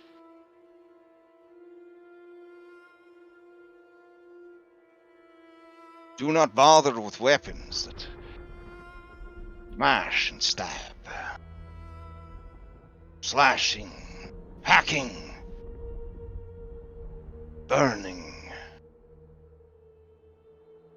are what's required for this grim task.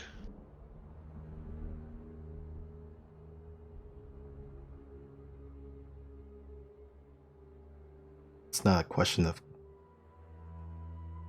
can we. We are going to take that thing out. And we bought a wagon of stuff to do it.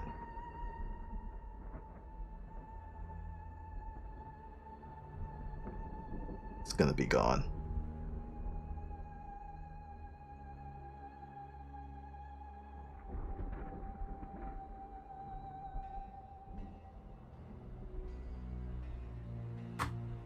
If you destroy the tree, come back to me, and I will see that you are rewarded.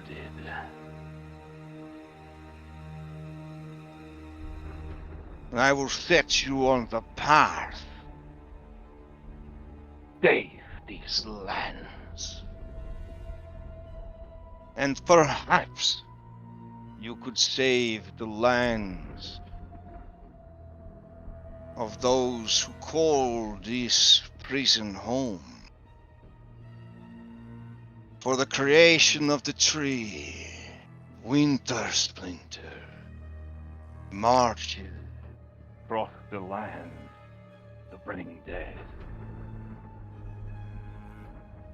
If the tree was killed, connection to its power would be severed, making it killable, making it vulnerable, allowing its destruction and the retaking of the Thane Stone.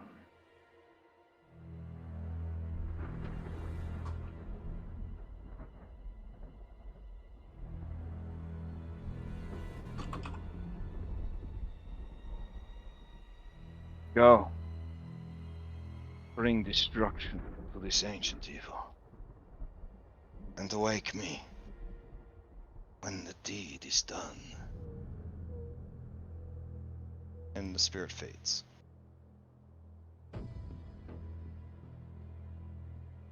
The Raven caws at you guys like, well, fuck it, do it. Darius starts marching up the hill. Right?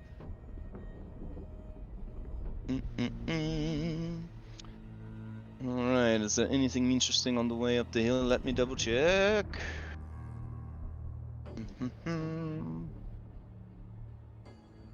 Oh yeah, there's definitely something interesting. Okay.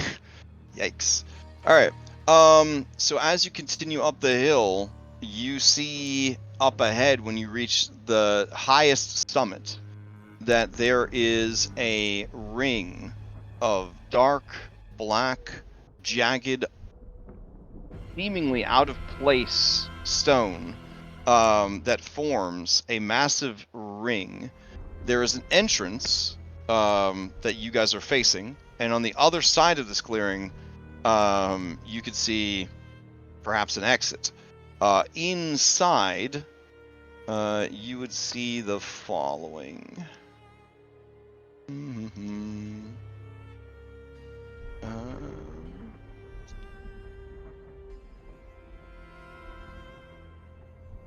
Where would they be? Oh, would it be here? Let me see. Bunnies.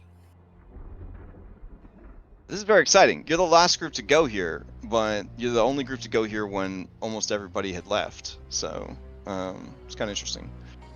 Here's an aerial view to kind of give you an idea of what I was sort of referring to. Do you see that little dorky guy in the little dorky guy right there? Uh-huh. Okay. Anyways, that was the effigy that got turned into Winter Splinter. Yeah, I'm guessing he can't no more. Yeah. You guys would be here, and then there's a very obvious evil druid circle inside here, and then there is the exit here, which leads to the Golthius tree. Do you guys want to walk around or through? I mean, I don't want to seem like a scaredy cat, but it kind of gives me the heebie-jeebies. No, I Kureus says, if Shane needs to go around, I understand. And he gives you a look like, thanks, man. I think that if there's people that might be guarding this place, they might be there, and I think it'd be better to take them out beforehand than while we're distracted with the tree. Agreed. Damn, I hate practicality. All right. What is these boulders around the side? Are they like? Do they look to be like scalable? Like, could we go off to the side and then peek our heads over and look in and see if we see anybody? Absolutely. Yeah, I think that's how we should do this, rather than just walking straight in. But okay. Now you do have a giant. Yep. And a wagon and Yep. a big fat fucking horse. So at no point have I given you any of the benefits of stealthing. Wasn't even gonna ask. Yeah. So if you tried to climb up and look in, I mean, they would be just as likely to look over and be like, "Oh, someone's climbing the rocks over there," as as anything else. It'd be like it'd be like Attack on Titan, where you just see the big motherfucker that's looking over the wall. Now you could take advantage of the obviousness of your group and the numbers of your group, and you could attempt a split party if you wanted to kind of have only a few people climb the rocks to look over. But if you maybe we leave wherever, the bear, Esmeralda, the giant, and the cart, like along the road. Okay. Well, I was gonna say, these boulders, do they look throwable? And then maybe we sneak and look over the side and see if we can see anybody like on the other side preparing to ambush them, or... Lex, these boulders, there are some throwable boulders. I'm in saying the same for way that Baylor. A giant. Yeah. Yeah. But no, these are like when you go to the beach and like there's just the rock wall or whatever the hell it is that they break build the at the waves beach. and whatnot. Yeah. That's how big Yeah. these boulders are. These are Okay. structural boulders. Yeah. Yeah, I was just wondering if there's anything for I was Baylor to assuming start they were chucking. like breakwater sized. Yeah. I mean, this man, like, first of all, he's not going to be insulted because he doesn't understand your language. But he is a professional, okay? He has rocks for throwing, okay? He does, he's good. He has pumpkins for throwing. Yeah, he's got, and if he runs out of rocks, he's got Daniel. So he's got plenty of things to throw. So All it's not right, a big good for deal. me. All right. Little fist bump. But I guess he would appreciate you thinking of him. But yeah. Hey, this man is integral to everything that we're gonna do up here, so I want to make sure that he's good. Yeah. The giant is integral to everything you're gonna do. That's okay. Yeah. We need him to rip the fucking tree up. Pull the tree out. Yeah. He's a walking bulldozer. All right. So, what is there a stealth team that is going to go and peek over the rocks, or are you guys just gonna, with your balls out, walk into this druid circle, or are you going around? And I think going those stealth. 5 there at least stay with the cart. And I definitely want to go around and peek up at least. Okay. All right. So anyone that's going to peek over the rocks, move with your. Oh yeah, we need Coreus. Oh, you peeking up the rocks by yourself, Shane? Or are you gonna come? I hope not. Okay. I was thinking ranged guys over the rocks, right? Because we get a little bit of cover. No, I just mean you moved off to a different side of the rocks. I'll come on this side. I mean, if you want to separate at this point, it's very exciting. If you want to do that. All right. Psychic die, Baylor, Darius, Shane. In case we get separated. Alright, got it. Alright. Oh, I see the issue here. My bad. Hold on. Alright. Daniel, I'm changing your name to Shane just for a second. It doesn't mean anything. I'm just trying to... Yeah. The easiest way to organize an assload of actors in Foundry is to give them all the same name, to a certain degree, and then you can, like, move them around easier and then change the names. All right, so now everybody should be in the active party folder. That's good. Okay. So this whole big ass group right here, they're heading over. This group is waiting back here with the supplies and the giants. Daniel, I am sorry that you have been tethered to this giant, but without you, the giant is a huge liability. I understand. Okay. All right. I like to call him a friend, though. People have told you that a giant is a big responsibility, so I just a reminder. I gave it 2 sessions before he says, "Who runs Bartertown?" Atop the hill is a wide ring of black boulders and smaller rocks that a giant can throw. Thank you, Jeremy Crawford. That collectively form a makeshift wall enclosing a field of dead grass. Lightning strikes the edge of the stone ring from time to time. This would be the ring that you guys are going to climb, by the way. Illuminating a ghastly... Nope, it's not there anymore. Illuminating a ritual site that looks like some real crazy shit went down a while ago. Okay, so as you guys peer in, eerily enough, you don't see anything left behind. But, yeah, I'll bring you over to this here map. Oh, that's a real close-up. I don't know if we want that real close-up. Let me see. There we go. This is a... Hold on. You guys won't be able to see right away, so... let me drag in a party cameraman. Alright.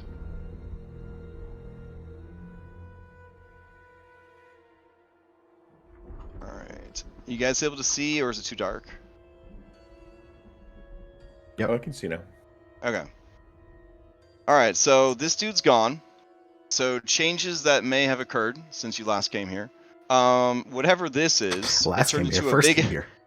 Yeah, it turned into a big kaiju, and it walked that away. It was followed by a parade of people that followed after it. All right. Looking around, it seems that this is where a great majority of Faithless would have lived. And you can see from the inside that there are many nooks and hollows in these stones where living quarters, such as they were, more like sleeping hovels and dens, would have been. The Faithless do not go in for beds or material belongings or anything like that. But you can kind of see that there would have been little places for them to go and sleep and get out of the elements at least. But this is where they would have performed a lot of their rituals and sacrifices and all that good stuff. Eerily, there's no one here. Alright. Well, let's give him a reason to come back.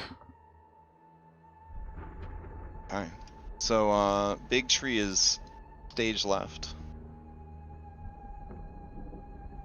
Alright, I'll take you over to Big Tree. Okay. So, let's see. Alright. So this is the tree. If you had a helicopter.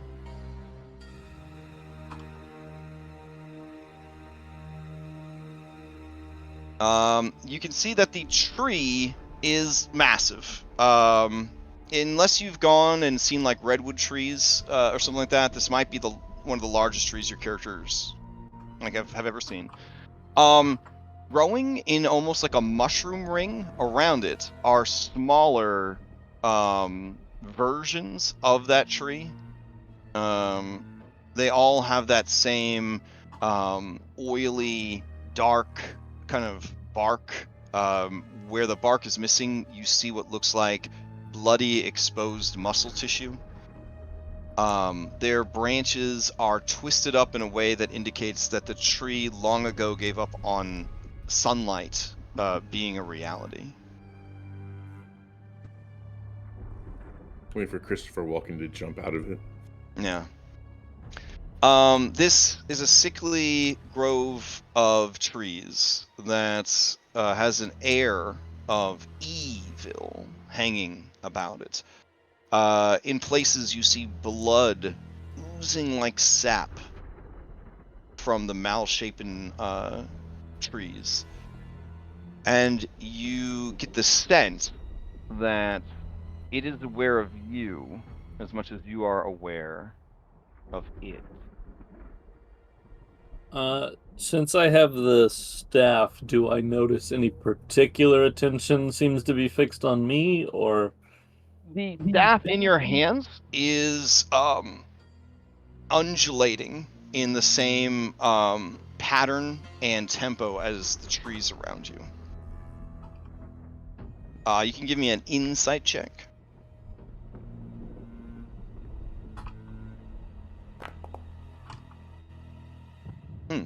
I'm sure that everything will be fine. Great. Okay. If you would like to approach, I will move you over to Le Combat map. Here's you guys approaching. Goddamn. Dude, just good for him. You already have the 3D assets. Might as well get some, some good screenshots there.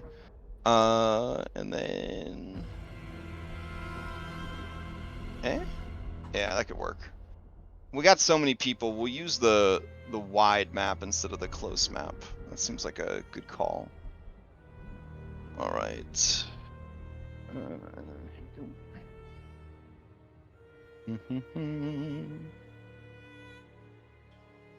Right. I'm going to move you guys over to this map. You can arrange yourselves as you see fit. And also let me know if you can see or not.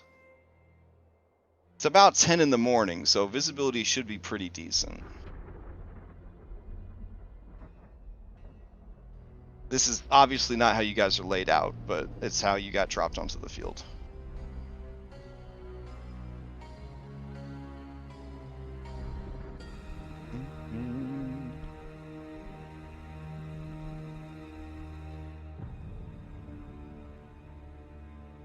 Damn, Esmeralda, that wagon fucking huge, girl. Okay.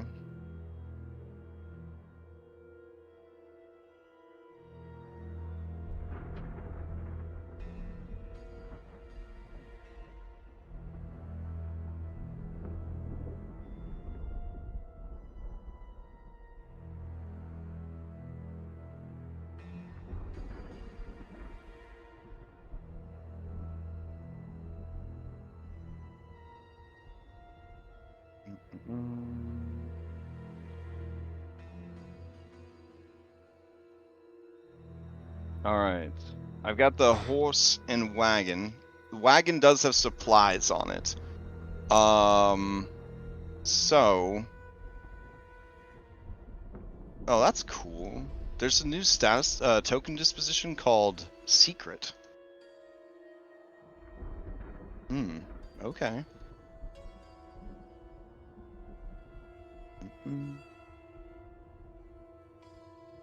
All right. Esmeralda will give each of you a alchemist fire to use in this fight, unless you decline the offer. I'll take it. Okay. Yeah. All right. Let's see. I'll make alchemist fire just available to everybody at this point. So you can find it in the items tab. Just search for it and drag it over to your character sheet. And then she has 2 holy waters that she's willing to spare. I think Darius is our throwing guy, right? Yeah, I can take them. Okay, so I'll go ahead and put those over there. You can search for them. You should be able to find them and add 2 holy waters to your thing.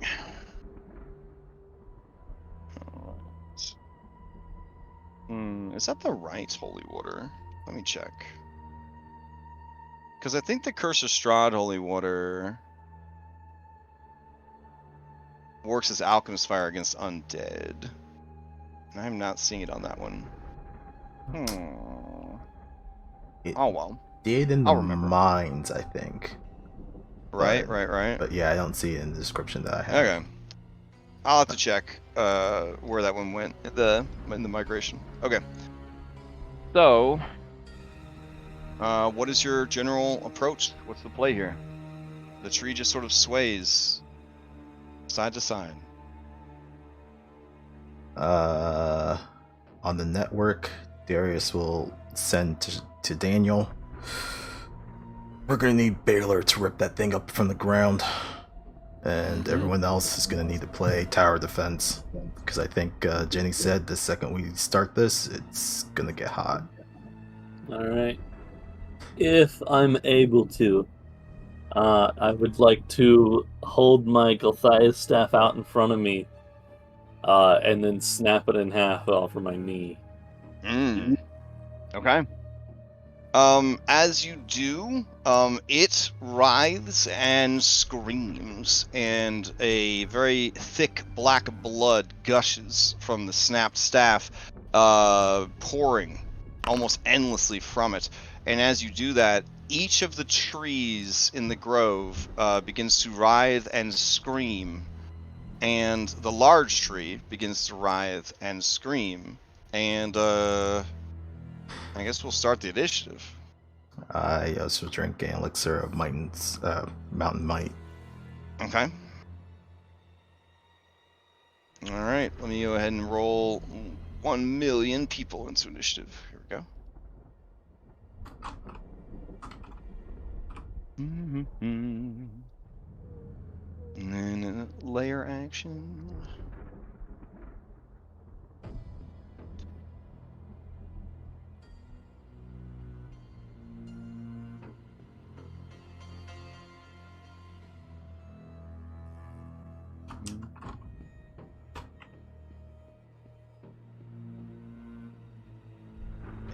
Maybe. There it goes. Pensive layer action. Love to see it. All right. Cool. So let me remove a couple of people from this order. We don't need the travel wagon. I guess the horse technically. With permission, the horse and the wagon, they would like to kind of park them off to the side, so they're not, hopefully not involved in this combat. But we will see. All right. Okay, Izzy's a companion. She doesn't need to. Whoop. Okay. Everybody's still rolling. Good times. Alright. Kenzie. And I think that'll do us. Alright. So how we're handling layer actions nowadays with Popcorn Initiative is if the layer action is an actor that can be passed to, and it is obviously not aligned to you unless it's your layer action, so it will tactically try to pass to people on the bad guy's team. But that way the layer action is not happening at a specific time, because we can't really have specific times other than the beginning and the end of the round, and it just adds a little bit more, I don't know, flavor to the initiative kind of moving about. So, all right. Here is the lovely miniature art of the Gulthius tree. It's sort of made of fungus and flesh and bones and writhing tentacles of oily black tree, and yeah, it's just a whole thing. Sexy. So, yeah. Oof. Okay. Also, as the fight is starting, Tyrded, you do see in the roots of the tree there is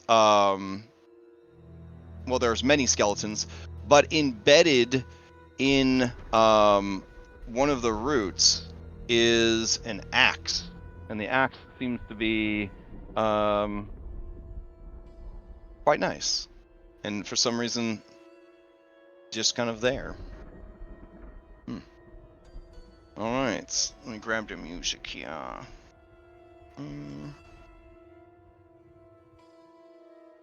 Nice as opposed to shoddy, or nice as opposed to evil? Oh, good question. It looks like it has stood against the elements, the test of time, and even the evil of the tree itself. That's good. Yeah. All right. Do this to start. Go.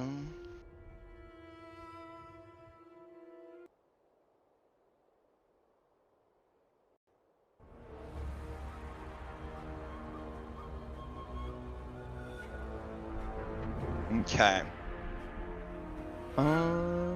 Let us begin. Shane Masters, you've won the initiative. Okay, so all I see right now is just the tree. And the little trees.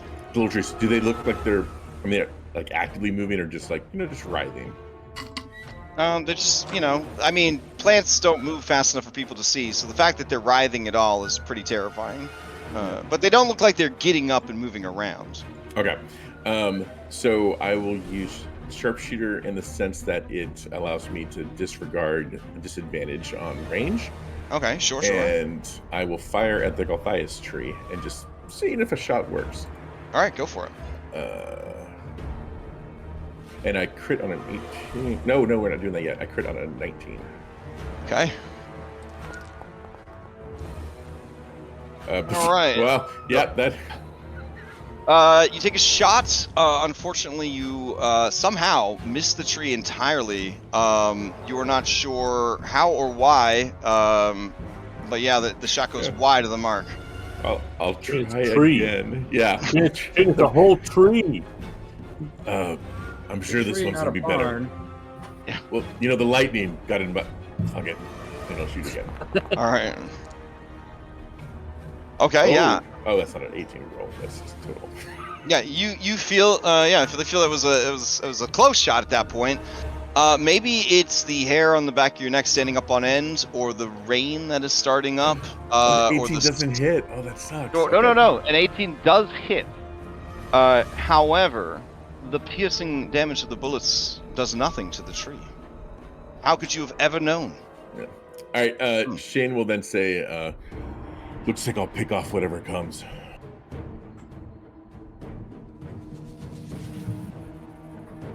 All right.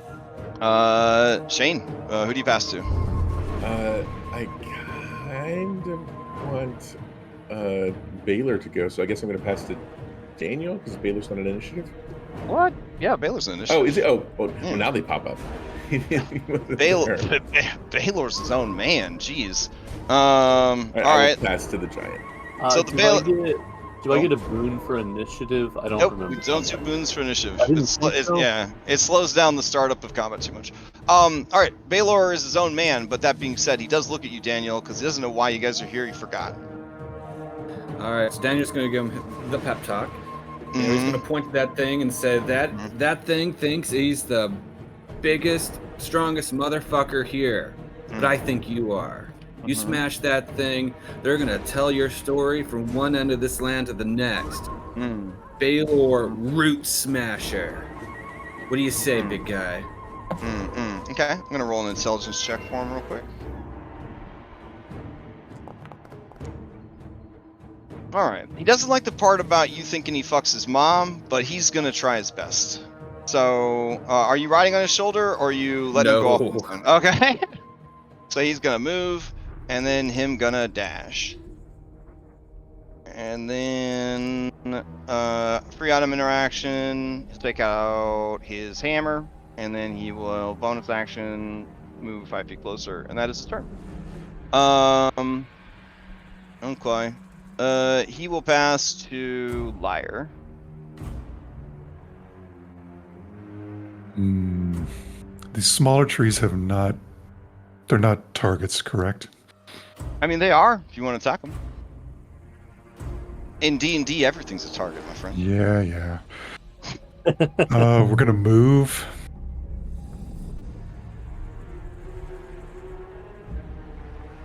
Here and dodge. Okay. And then I will pass to Hero Tiernan. All right, Tiernan, you're up.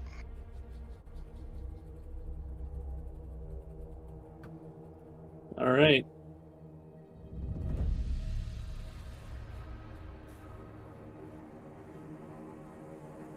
We're gonna move to here.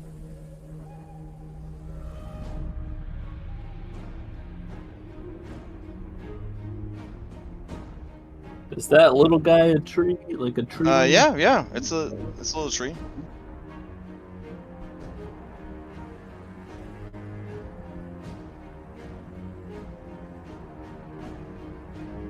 And then we're gonna dash to right here.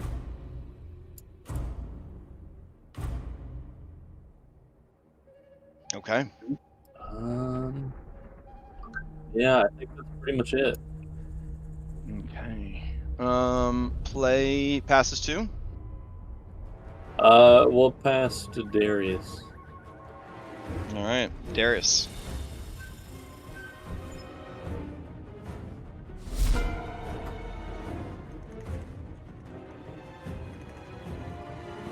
I'll just move here. Okay. And I will also take the dodge action. Mackenzie will move to this rock and will also take the dodge action. Okay. That's it for now. We'll pass to Daniel. Okay. All right. Daniel. All right. Yep. Daniel will also go behind this rock. Let's see. He will.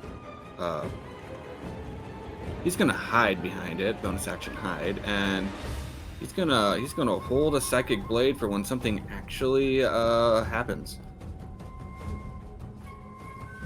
Okay. Meaning, like, you know, the first, like, you know, thing that turns threatening within range.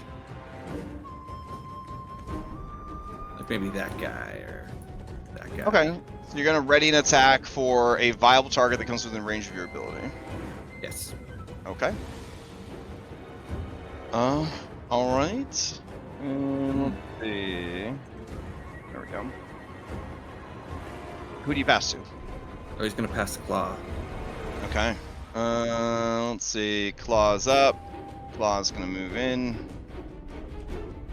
Making huruf noises as he heads up to be near his master.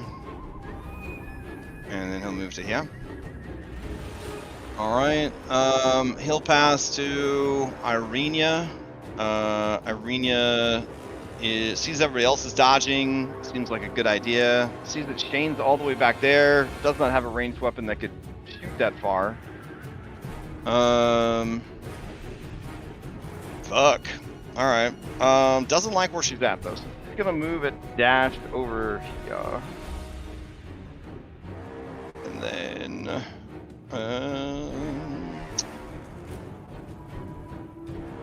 yeah, I think that's it for now. Pull out pull out crossbow. Make sure crossbow is actually loaded.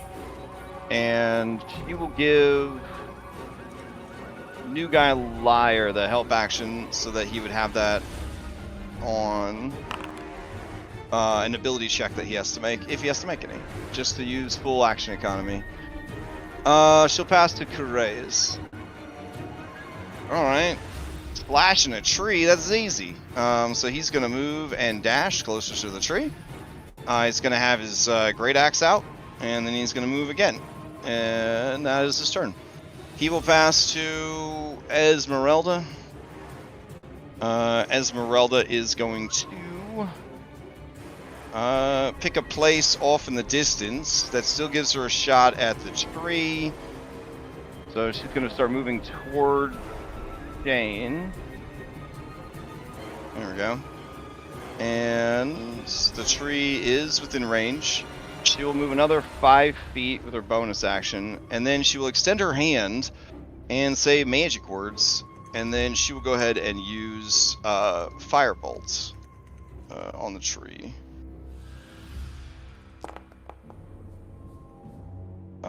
Unfortunately, a 14 is not going to get through the tree's defenses.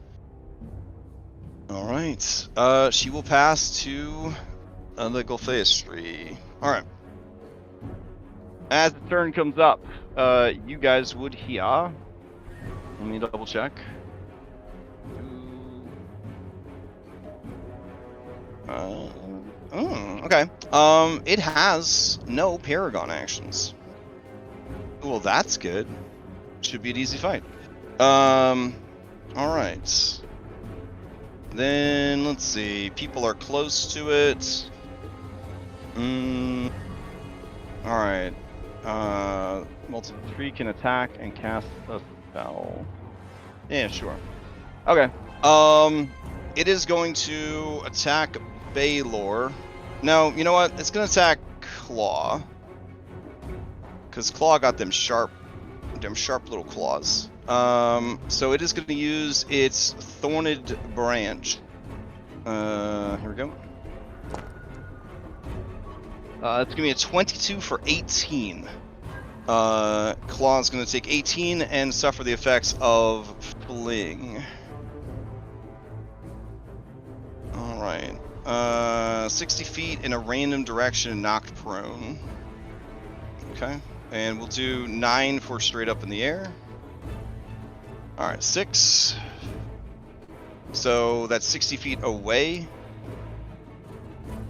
So he would come down like partially off screen. I guess he would hit this boulder before he did.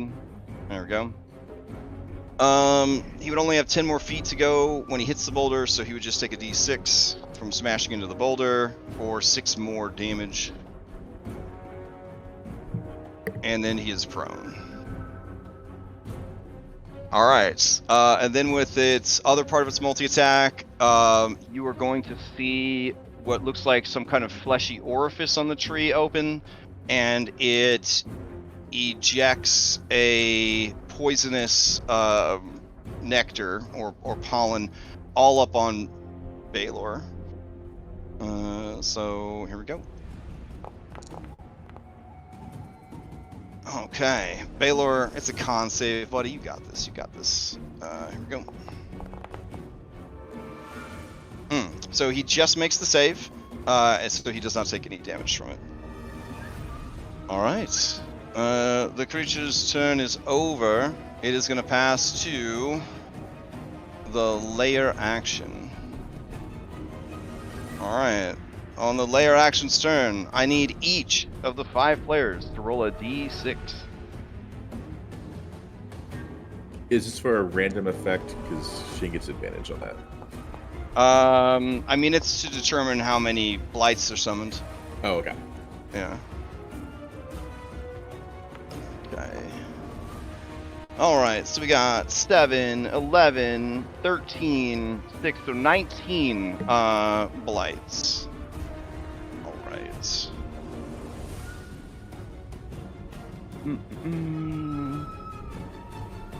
Alright, so uncoiling from the trees, you see several vine blights enter the initiative.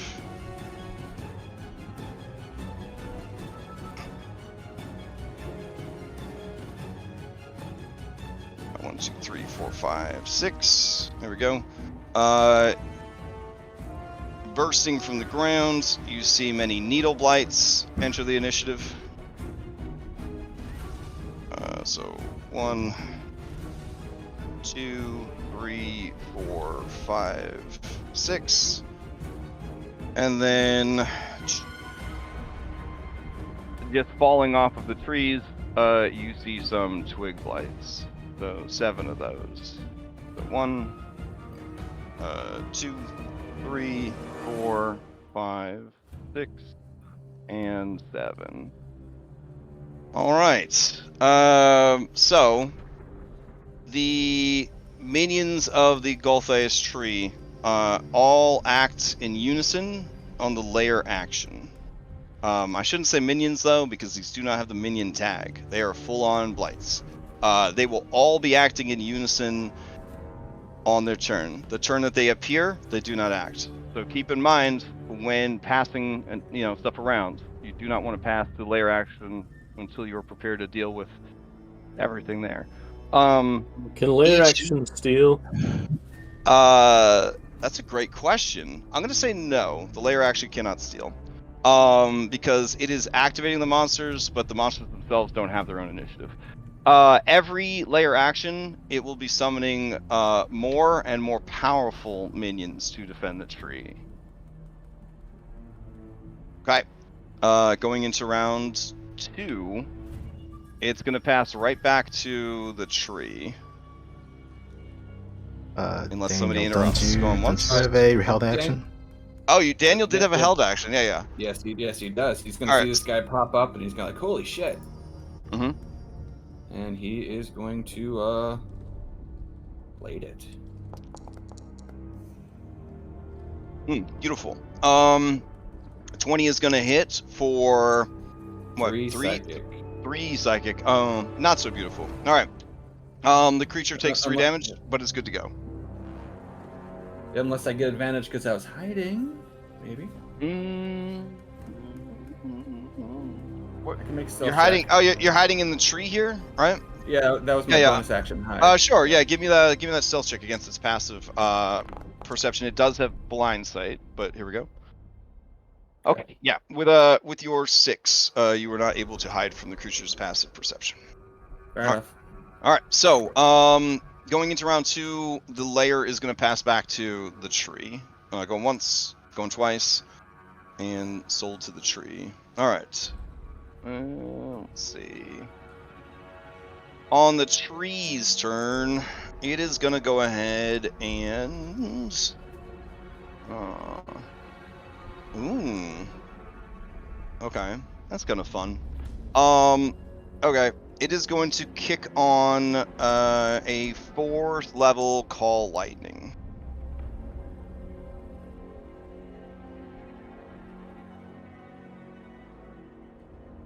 And I guess it will center it on itself.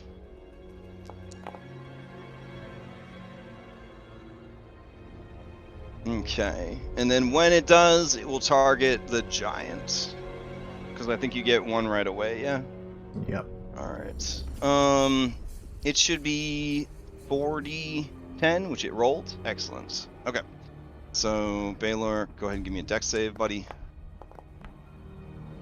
Alright, he does not make the dex save. He's going to take 24 points of lightning damage, but yet he doesn't take any lightning damage. Okay.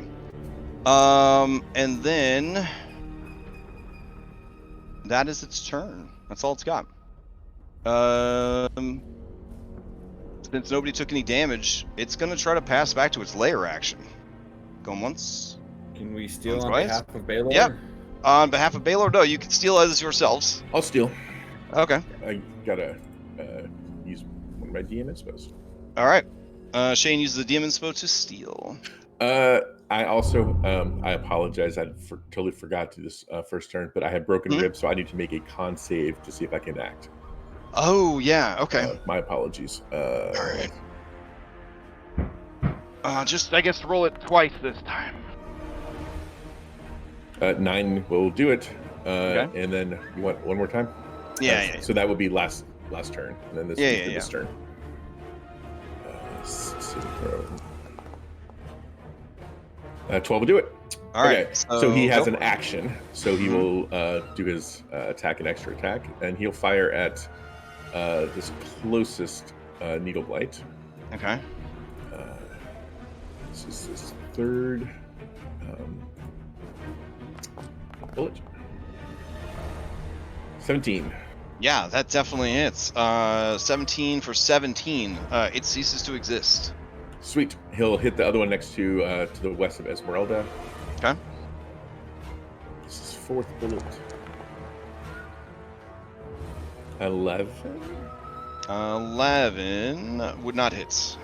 Can I fanspo that? Or not? Faxpiration that. That's what I meant. Yeah, if you have your you can use that faxpiration. Go for it. That's a D8. 8.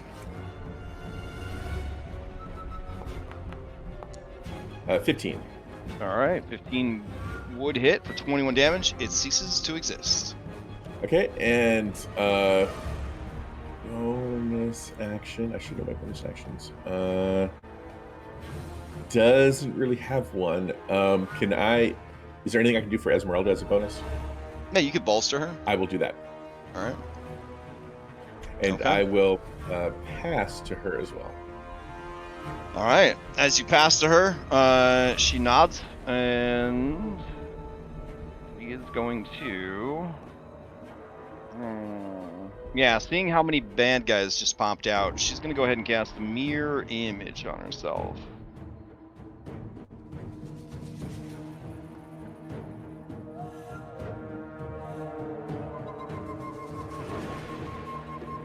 Alright, and then she will move closer to you. She's still got range on the tree, and then you're not left by yourself, she's not left by herself. And then she will bolster you back. Alright. So then she will pass to Daniel. Alright, he's gonna try and take care of this guy. Bonus action aim and give himself that 12 to hit. What are you attacking? The that guy. Oh yeah. 12 is its armor class. That will hit. All right, aim. So 15 total. All right. Well, bonus action aim gives you advantage. That's what. Yeah. So yeah, if so. he's oh yeah, it's still hit, but he was saying 12. Yeah. Oh yeah. So you definitely hit. You did your sneak attack, and it dies. All right. turn around, pass to Baylor, kick its ass. Okay. You passed to Baylor. All right, Baylor, who is a hill giant. He's not very smart. You gave him a lot to process. So he did tell it to smash roots, so he is going to smash roots. So he take hammer and he starts smashing. Here we go. First attack. Beautiful. Second attack. Does not get through the bark. The first attack hits, and when it hits, you feel it. Those of you closer to the tree, so I guess Tyrion and Coreus would kind of feel the force of that swing. The tree takes no bludgeoning damage. I'm not sure how you could have known, but it doesn't take any bludgeoning damage. That is Baylor's turn. He lets out a defiant roar. And play passes to Liar. Okay. Stop dodging. I think that goes away. He will rage. All right. Is it gonna work? It's not working. Okay, whatever. Let's see. So when he rages, he will see his claws come out. His hands turn into reptilian, gray-scaled, longish claws. And he will go after... probably here. And let's go after this Vine Blight. Okay. He will attack 3 times.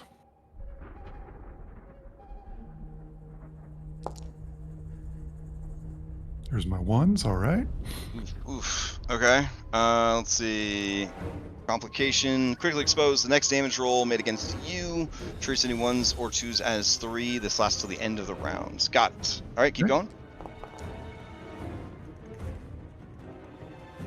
Alright, 19 is definitely going to hit. Okay, so he takes all that. That's 11. Alright. 11 damage. He is still going. Or it is still going. Okay, 7 more damage. It is bloodied. Okay, and that's my turn, and I will pass. Well, I guess he can steal if he'd like. No, the minions of the lair action cannot steal. Ah, okay. Yep. He'll pass to Claw then. The idea is you guys try to kill as many as you can before the lair action can activate. Alright, you're passing to who? Claw? Claw. Alright. Claw shakes himself off. Gets up from prone. Lets out a defiant roar. But sees that there are guys nearby to fight, so he's going to worry about those. So he's got 20 feet of movement. So he will first move up here. He will target this little man's. And he will swing on him with his claws. 14 for 13. Yeah, it ceases to exist. Alright, and then using the rest of his movement, he will move here, and he will bite this other one. Alright, 19 for 12. No problem, no problem. It is Dunzo's. Alright, and then with his bonus action, he will move forward 5 more feet, moving towards the tree. And that's Claw's turn. He will pass to... Kureus. Alright, Kureus is here for the fucking glory, baby. He's not gonna fight no baby plants. He wants to fight the big boy stuff. And that's what he's gonna do. Let's see. Let me check range here. Oh, nice. Okay. He rushes forward to attack the tree. Alright. He is going to be reckless because he knows no other way. There's nothing to cleave into, so he can't cleave. And then he is going to swing his great act. Since he was reckless, a 26 is going to hit. That is 11 damage to the tree. And the tree takes normal damage. The tree does not make any sort of concentration check to maintain these druidic spells. It is almost like it is the source of druidic magic for the people in this region. Alright. He will pass to Irenia. Let's see. Irenia. Oh yeah, she ran over here. All right, she's got little dudes to deal with here. She's gonna go ahead and target this one. She will multi-attack, shoot it twice.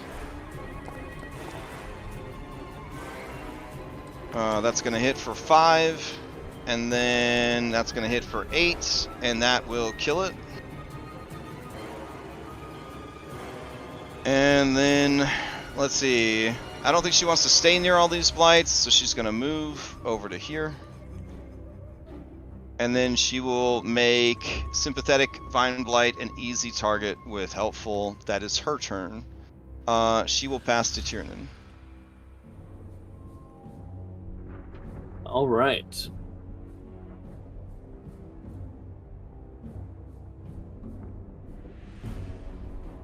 I want to run up to here and get a better look at that axe. Okay. Is it like stuck, or is this something where I can like grab it and try to rip it out? It's got real like Sword in the Stone vibes, ain't gonna lie. Okay. Well, I mean, that was an easy pull for Arthur. Like, he just fucking grabbed it and ripped it out, so... yeah, fuck it. I'm gonna grab the axe, see what happens. Okay. Hold on just a sec.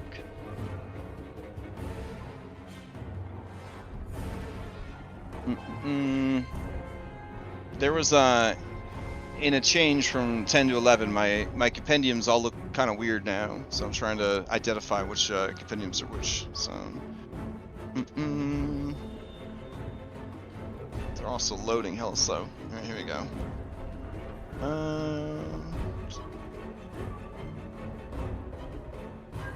Oh, I think this is the axe right here.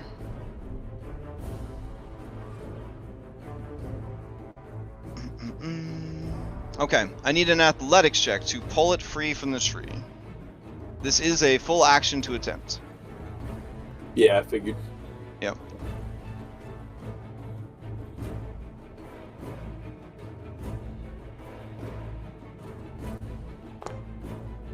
Oof.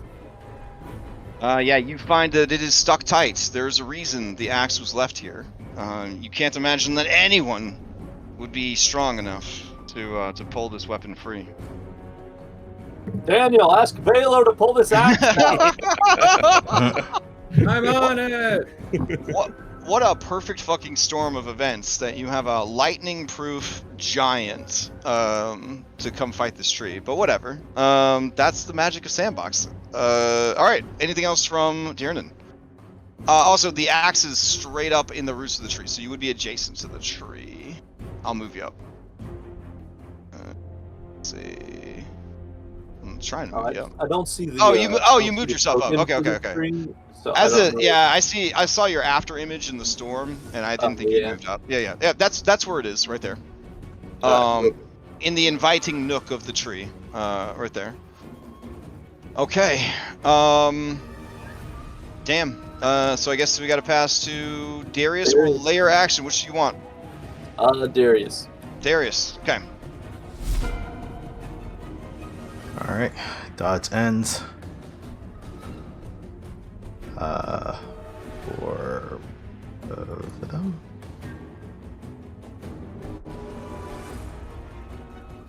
Alright, bonus action, Darius is going to dig deep.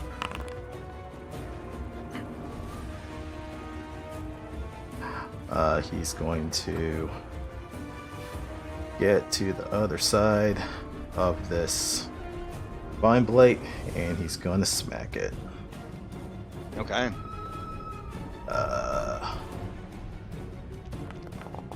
Here's the first one. Alright, that is with advantage because of the helpful action, and that is going to hit for 8. Let's see. The creature is still alive. It does have to make a strength save. No, that's if I wanted to start grappling and stuff. Okay.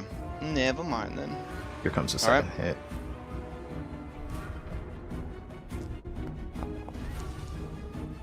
Alright, that will finish it off.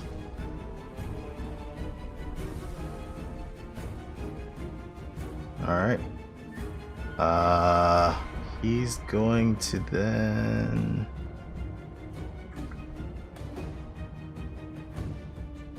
He'll stay where he is for right now. Mac.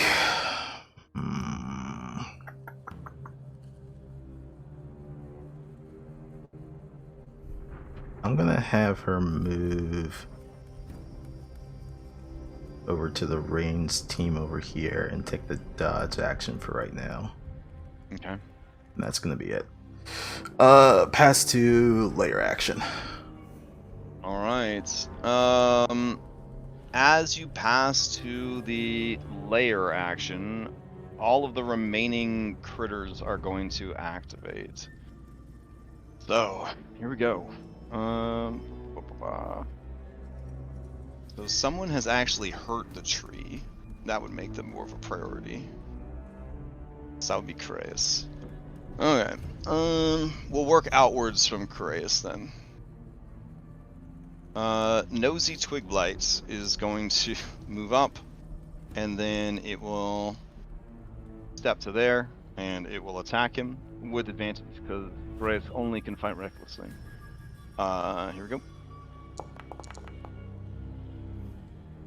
It's going to miss. It will pass to... What doesn't pass anybody? This little guy is going to move. They're very slow. So it's going to move, and then it will move again, and then it will bonus action, and that'll be its turn. Alright, this Vine Blight, very slow, is going to start slithering towards Craeus, and then it will move again. And then it is going to bolster the tree with its bonus action. Alright. This Vine Blight, man, that guy's too far away. But there is a guy right here. So they're going to start moving towards Darius. And then they'll move 5 feet with the bonus action. And then Darius is going to attack you. As it moves up to attack you, you look upon it, and all you can see is Ghost Hunter Grandma being torn to pieces before your very eyes.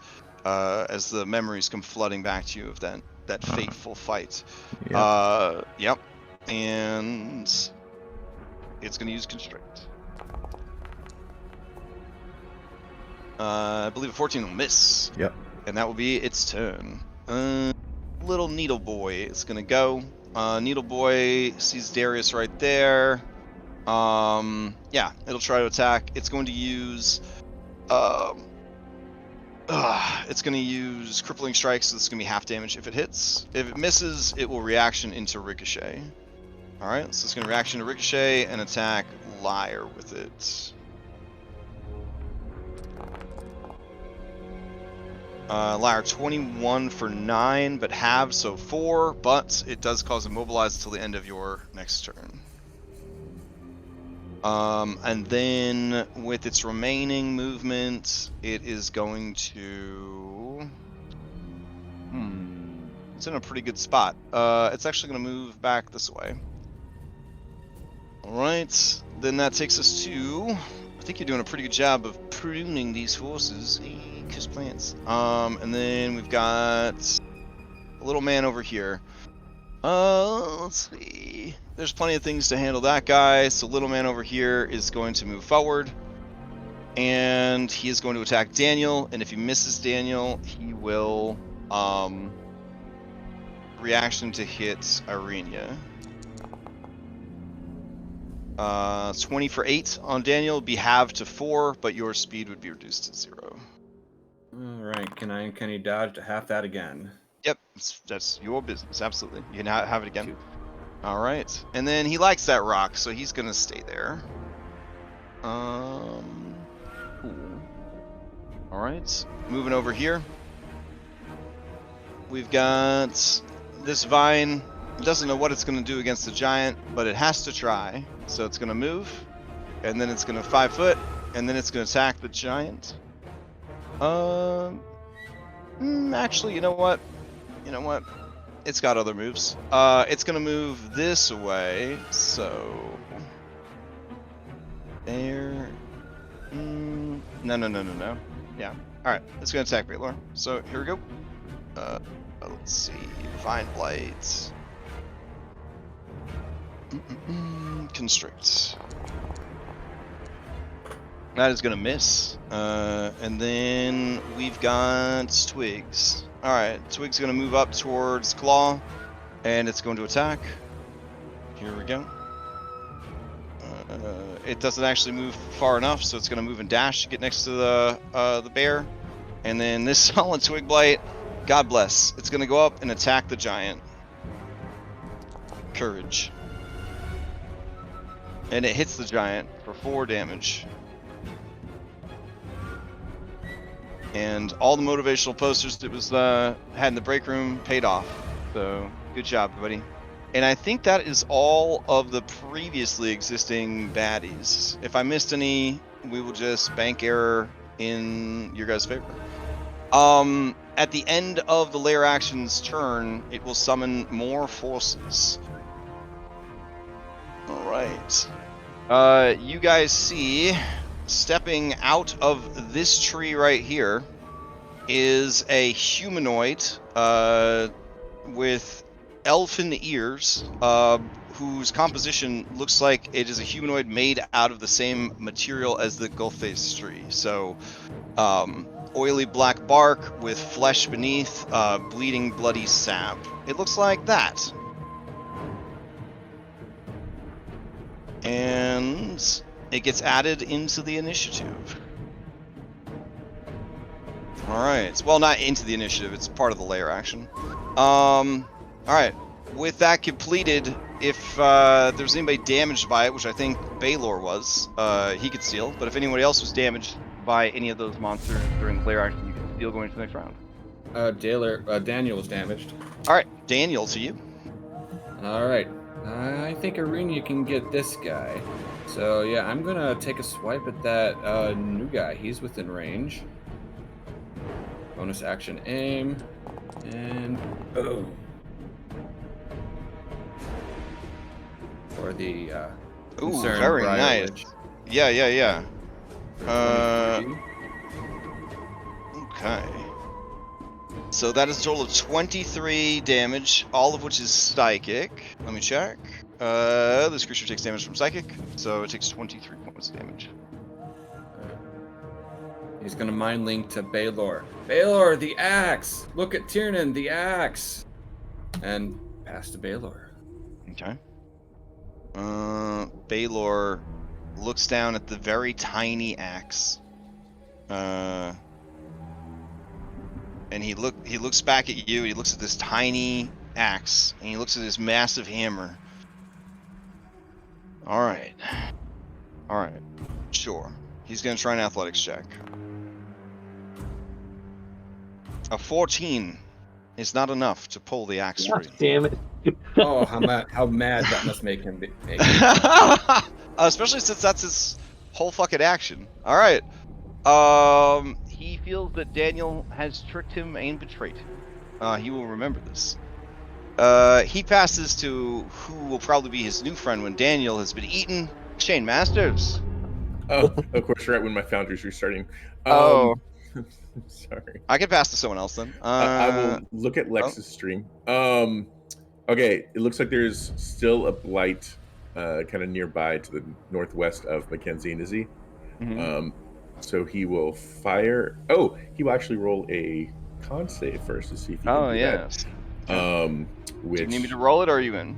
Oh, I'm in now. Oh man, so fast. Foundry 11. Okay, Damn. con save. Come on, greater than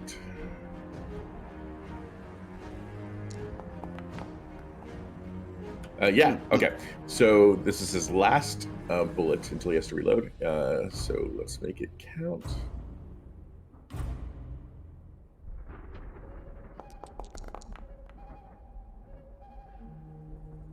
I think a 14 hits. 14 is going to hit for 14 damage. It ceases to exist. Okay, I will roll again a con save to see if I can reload. Okay. That's what you get for having broken ribs. He cannot do a bonus action, so... And your speed is just 0, but I didn't think you were going anywhere, so... Yeah. Okay. Who do you pass to? I will pass to Tiernan. All right. Tiernan, back to you. Crash, you're sounding a bit low. Oh, sorry. Am I so low? A little bit better. Okay. There we go. All right. I'm gonna look up at Baylor. I'm gonna look down at the axe. I'm gonna remember I'm not Tiernan, and then I'm gonna hit the axe with. I'm gonna hit the tree with my axe instead. Okay.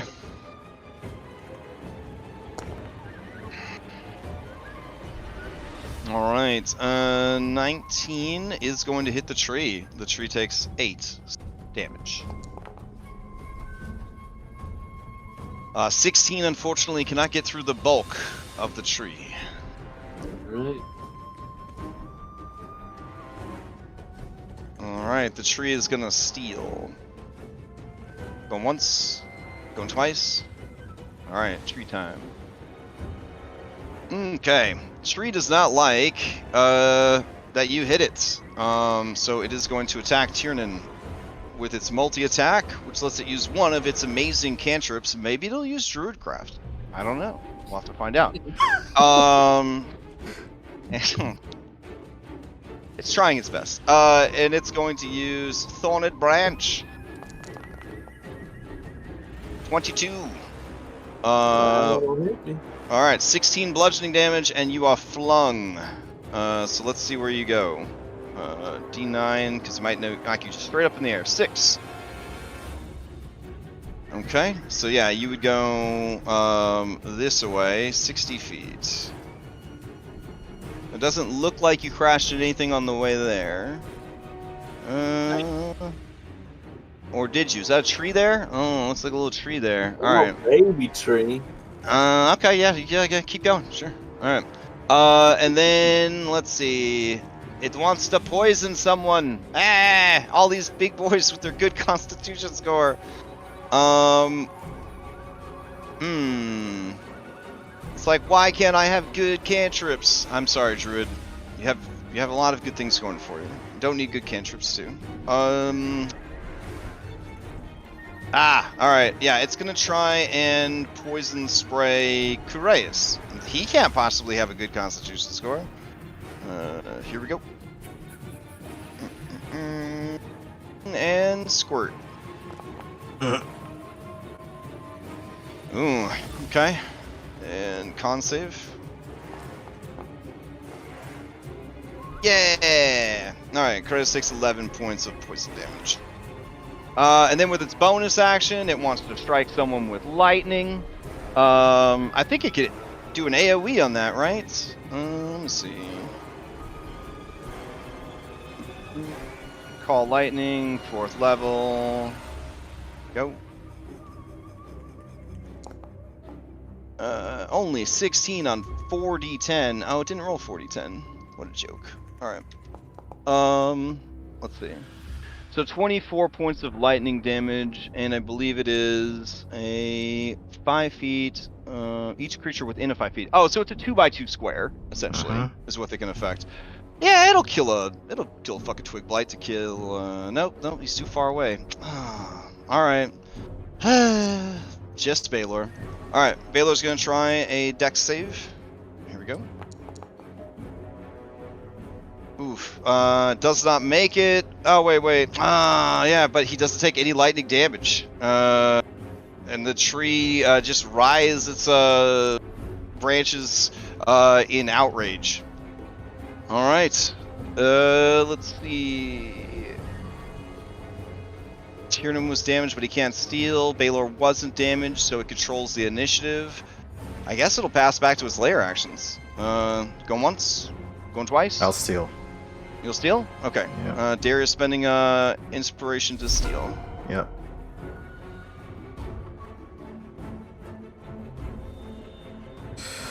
Alright. I see the Vine Blight. Fuck the Vine Blight. I see this thing. This looks interesting. Alright. First attack. And we'll do the fist for all these. Oof. That's a natty Okay. one. Alright, let's see what happens.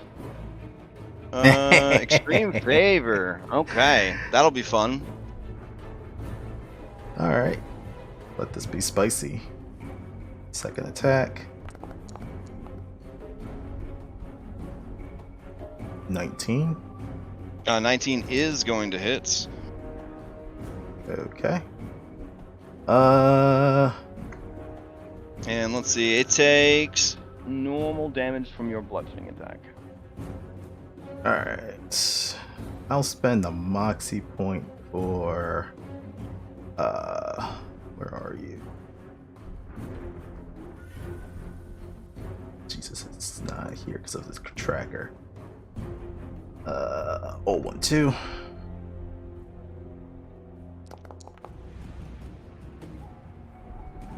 $21 for 6.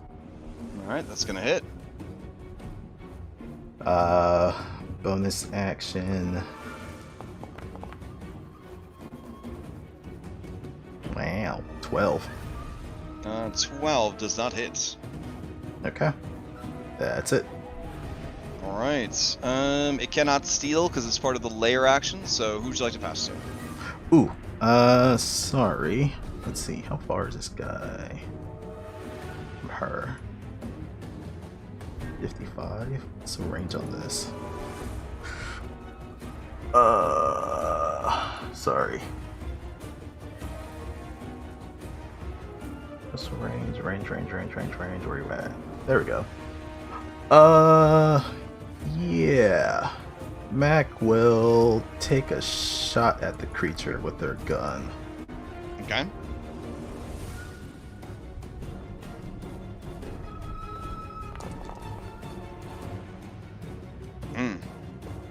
That is going to hit critically.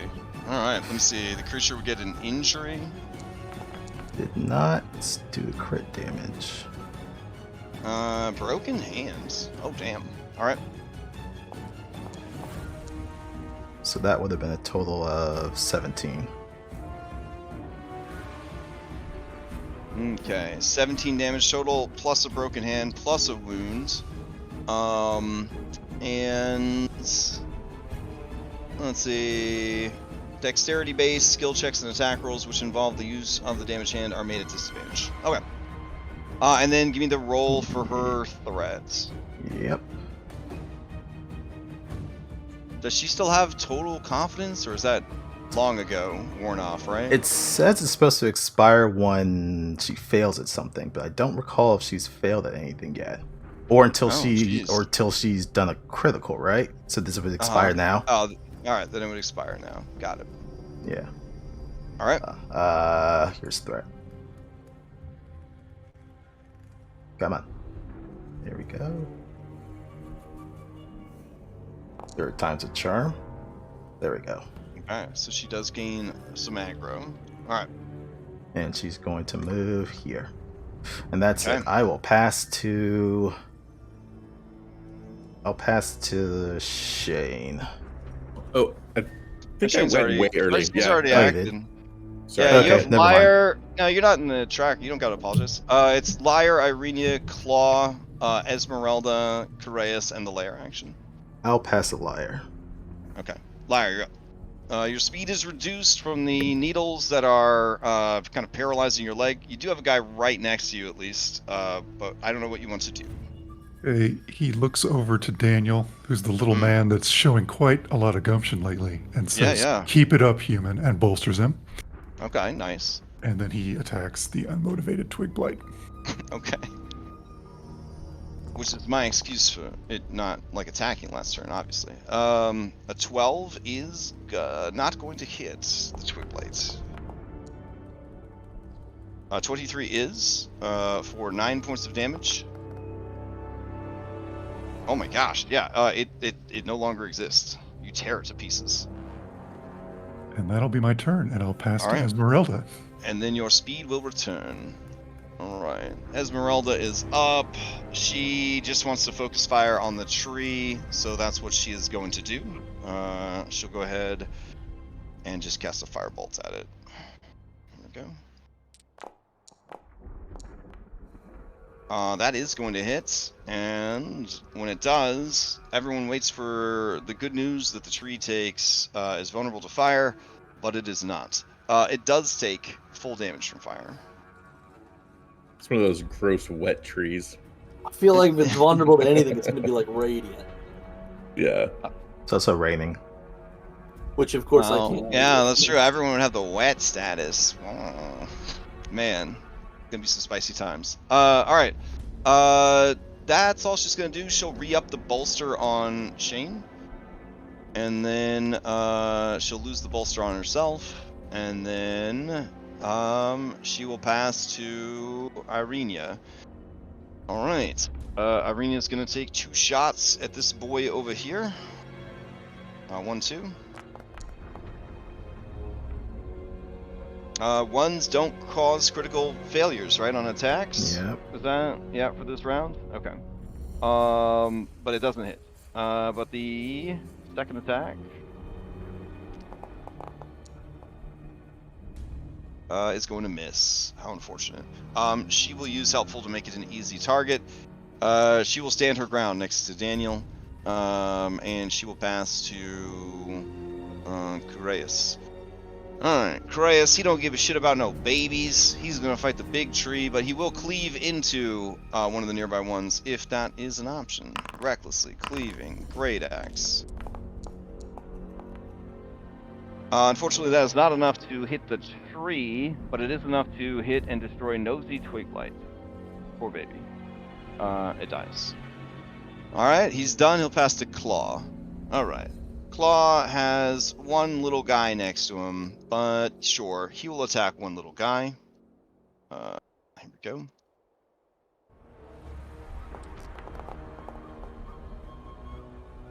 And that will miss one little guy. He will try to bite one little guy. And miss one little guy. And Claw is having a crisis because is this twig blight the claw to his werewolf? He hopes not. Alright. He has to pass to the layer action. Alright. At the beginning of the layer action turn, there is a creature in front of you, Darius. And it is going to... What is it going to do? That's pretty cool. Okay. Ah, nice. Alright, that would provoke opportunity attack though, wouldn't it? Damn. Why did you have to get up on this poor creature? It doesn't want you there. Let's see. I mean, you can go back to its tree if it wants to. Yeah, right, yeah. It doesn't. It didn't have. Hard in the face. It didn't have to come out. Okay. What else you got? No, that doesn't really help either. Okay. I guess it'll just fight? That doesn't seem fun. Okay. It will druidcraft to make you a necklace of flowers. And put it around your neck. Alright. Might as well. It's gonna use Briar Cage on you. So this is a charged ability. There we go. So how it works is targets one creature can see within 50 feet of it. That they must make a DC 15 Strength saving throw or take 16 piercing damage and be restrained in a cage of thorny branches. While restrained this way, they take ongoing damage, etc., etc., etc. Restrained creature, blah blah blah, can free you, etc., etc. So give me a Strength saving throw. Interesting. All right. Okay. Seeing your tremendous strength as you just kind of tear free of these brambles as they try to form around you, the creature understands that it has made a mistake. It is going to provoke by walking back into the tree. Do I still take the initial damage? I believe this is an all or nothing. Okay. Yeah, I'll use my reaction to whack it. Okay. 17. All right, 17's gonna hit. All right, no damage. Grapple. Okay. Let's see. All right, as you grapple it, you do realize that the creature has a thorny body. So at the start of each of its turns, it will deal piercing damage to any creature that is grappling it. But that is not until its next turn. Ooh, interesting. All right, so it is grappled. Okay. And just to ask, this doesn't apply to when I was punching it earlier. It's only when it's grappling. No, it doesn't have a damage shield. Okay. Just for grappling. Yep. Cool. So let's move our way through these monsters. All right. Interested Vine Blight is gonna try and get Curious. There we go. With a constrict. 14 is not going to hit. It asks if it has flanking from the tree. That's a He doesn't big have a ask. token out. Yeah, I don't think the tree can provide flanking, little guy. I'm sorry. Alright, well, it's very upset, understandably. And let's see. Tree isn't bolstered anymore, so it will re-bolster the tree, and it will stay there. This little twig blight will try to attack Curious. This is with advantage. That is not going to hit either. And then we've got this little twig blight down here. It's going to try to attack this giant. That ain't gonna hit. And then this Vine Blight is gonna try and it'll move a little bit. It'll move 10 feet. And then it will try and attack Balor. There we go. 13 is his armor class, so he will take 9 points of damage. He is not a large or smaller creature, so he cannot be grappled. Alright, let's see. Claw dealing with this Twig Blight. Gonna go ahead and attack. It's gonna miss. Scrolling over here, we got this boy that's still going. He's gonna target Irenia and use needles. If he misses, he will reaction target Daniel instead. He does miss, so Daniel, this is for you. Oof. All right. Wowie, you missed. Man, this is a very favorable round of rolls. Well, nat ones don't fail, but they guess still misses. Right. Oh, nat one's an attacks. Right. Yeah. That wouldn't spawn it. Yeah, it wouldn't spawn an effect. All right, and then let's see. Horse is like, please don't call on me. Please don't call on me. And all the other critters are done. Nah, there's one right here. This one's gonna move forward and attack Darius. This Vine Blight. Here we go. Okay, I don't think a 15 is gonna hit, so that'll be that. And those are all of the blights. As this turn ends, the lair action is going to activate. And you hear a terrible, sickening crunch, like the snapping of a branch during a storm, and 3 of the trees begin to split open, revealing rows and rows of eyes and mandibles inside them. They are actually timber trap spiders.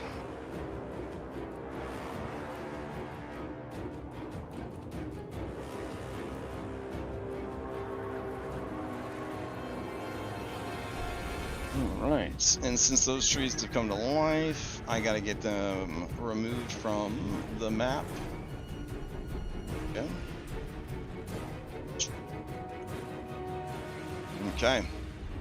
And they will begin acting on the next lair action turn, which is pretty fun.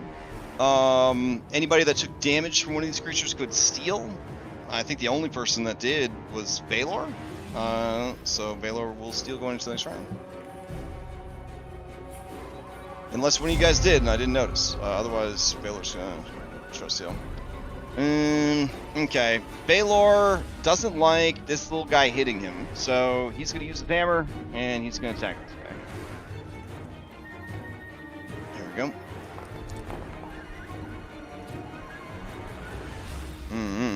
Okay. I don't think it needs to roll to be knocked prone because it no longer exists.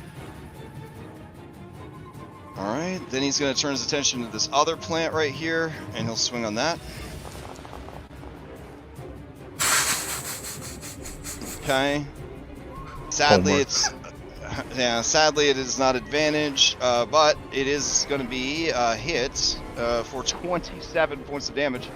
That is not enough to kill it, but it is enough to cause 2 injuries. I don't know how many injuries a blight could really actually suffer from, but we'll see. Broken ribs, it does not really have any ribs per se. Spinal injury on your turn. You know what? We'll take spinal injury. It's kind of got like a spine. Alright. The whole thing is kind of a spine if you think about it. You can take an action or a bonus action, but not both. And when taking the attack action, you can only make 1 attack, even if you have an extra attack feature. Alright. And then it's got to make a save or be knocked prone. And it is knocked prone. And I think these creatures can actually be knocked prone. So, there we go. Alright. And that's Baylor's turn. He's gonna pass to his new friend, Chainmasters, who did not embarrass him with a fake axe. So. Daniel will remember this. Shane is going to roll his con save. This is for the bonus action, so he can reload. Okay. Oh, good. Okay. All right, so we are now reloaded, and he's now going to roll again to see if he can attack. Okay. Sucks to have ribs broken. Oh, yeah. Okay. Here's a boon for you. You may, as a reaction, if you're willing to give up your reaction, give one ally who can see or hear you an inspiration. Yeah, he'll give it to Esmeralda since he wasn't. Oh, wow. Okay. Because I think the only one that can see him would be Mackenzie. So, he will attack 2 shots into the inconsiderate arachnid, which is the middle one. All right, here we go. First one is shitty. Second one is much better. 22 is gonna hit for 16 damage. The creature seems resistant to piercing damage. Crap. I brought a gun to a knife fight. Well, to cut down trees, yeah.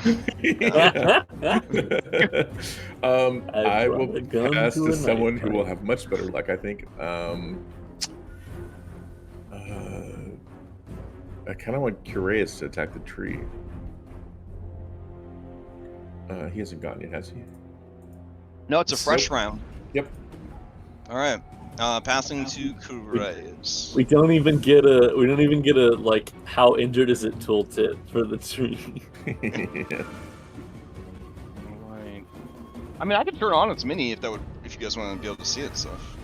There you go. Does it look weird? It's concentrating. It's not concentrating, but Foundry automates everything. Like, there you go. Okay, so Curious will attack the tree. And this one twig blight that's next to him, recklessly cleaving. Hell yeah. Living his best life. 16 is not enough to get through the tree's beefiness, but it will kill this one twig blight. Time. He's getting very upset that he is unable to damage the tree. And Darius, you have seen guys in your life like completely lose their shit, and Curious is heading in that direction. Like he's like frothing at the mouth. His eyes are wide and wild. His stance is open, aggressive with no defense. He wants to fight. He wants to fucking die out here. Like he's out of his mind. He'll pass to you. Alright. Ooh, those are some ugly sons of guns that popped out. But I'm gonna keep working on this Dryad. See if I can wreck it. Ooh, that is gonna hit. Let me see what other injury this thing takes. There we go. Internal bleeding. Yeah, I'd allow it. I am also going to. That was a crit. Where's the ability? Here we go. Iron Fist that one. So that's going to be an extra 11 damage on top of that. Okay, so a total of 30 damage. Alright, the creature is past bloodied. Okay. Keep up the combo. 21 for 9. Alright, that's gonna hit. I'm gonna spend another Moxie for hold 2. If it rolls, there we go. Oof, 12. That will not get through the creature's defenses. Alright, then just a bonus. 17. 17 will hit. Or And 11. 11 damage is enough to kill the creature. How do you finish it off? I think he just turns this thing into a body bag and eventually just rips it apart with a shot to the body. Okay. I hate these vine blades. Yeah, I'll move next to it. Okay. It'll be my next thing. Alright, I'll pass to... I'll pass to Daniel. Alright, Daniel. Ooh, sorry. Alright. Gonna take Mac, gonna put her onto this side, and have her dodge. Okay. Daniel, to you. All right, Daniel's gonna attack the misunderstood blind bite, the psychic shotgun. He's misunderstood. We could probably just recruit him. Oh no. An 8. You said you bonus action aimed? Or no? No, because Okay. he's next to him, so I didn't need Okay. bother for the sneak attack. But I got the bonus attack, which Ooh. also doesn't hit. Alright, let's see what happens. Sudden shift. You and a random creature within 20 feet shift places. Movement used to accomplish this does not provoke opportunity attacks. If there are no creatures within range, nothing happens. Let's see. Within 20 feet of you is Lyre and Irenia. And I believe that is it. So Lyre, give me a d20.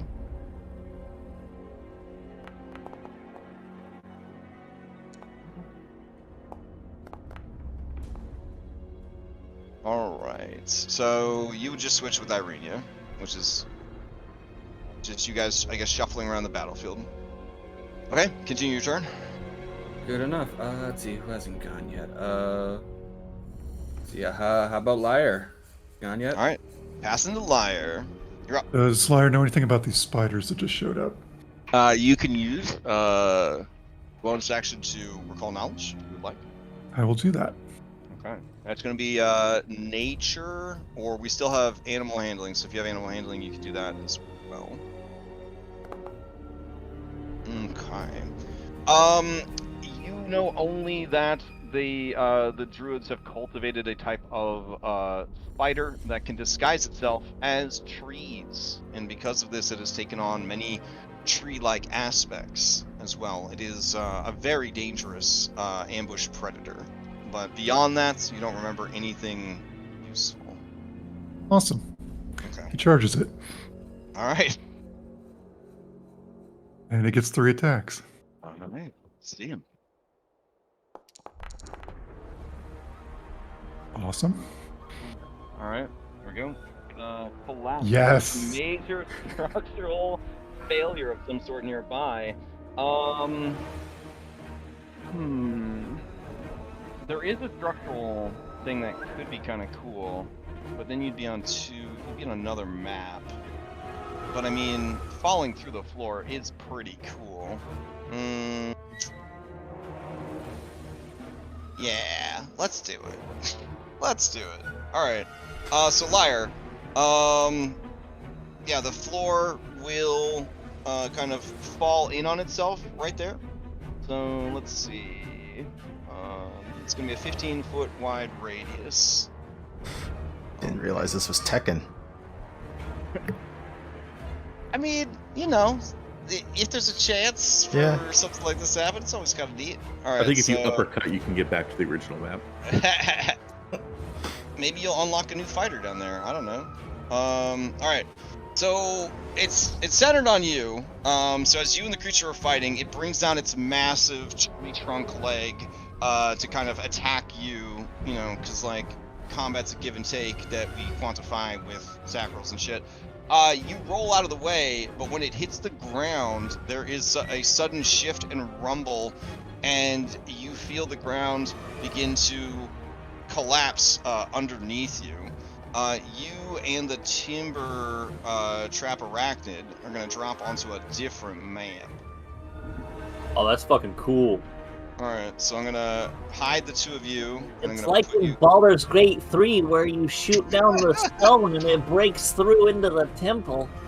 Yep, exactly like that. It had never been done before, but Baldur's Gate made it happen. The Baldur's Gate invented map changes, Crash. Yeah, everything. They invented everything. Baldur's Gate invented Dungeons and Dragons. So real quick, spoilers.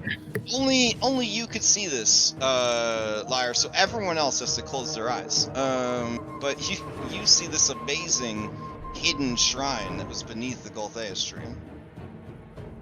Look at that. This is some fucking, like, what's that, a World of Warcraft Dark Portal statue? This is fucking crazy down here. That's pretty cool. Yeah, what the fuck? And then, like, look at, there's a lake. All right. What's that? Sea snakes. What's that Final Fantasy-esque mural behind the World of Warcraft statue? Oh my fucking god, this is crazy. And then the actual place where you fell. Let's see. I'll put the two of you down. You both sploosh into the water. You break the Worlds of Warcraft Dark Portal statue. Ending that entire quest line before it ever began. So here, I'll throw a cameraman in there. So the two of you fall down into the water. All right. I would say that you are both floundering in the water, as per our friend Jeremy Crawford. For your cameraman, I can see the cameraman, and that's it. Oh, it's very dark down here, so I guess that would be all you can see. I have dark vision. You can see, right? I can't see anything. What? All right, hold on. Let me see. Go to the shrine. I feel like whoever is our hiring director, hiring a cameraman that doesn't have dark vision, it's just fucking. Oh my goodness. He's trying his best. He's tried his best. Let me see. Global illumination, token vision, fog exploration. Why can't you fucking see down there? All right, let's see. Can you see now? Yes, I can see everything. All right, then let me turn the darkness back up. What a pain in the butt. Do I have to adjust all my settings for Foundry 11 now? All right, what about now? Can you still see with your dark vision?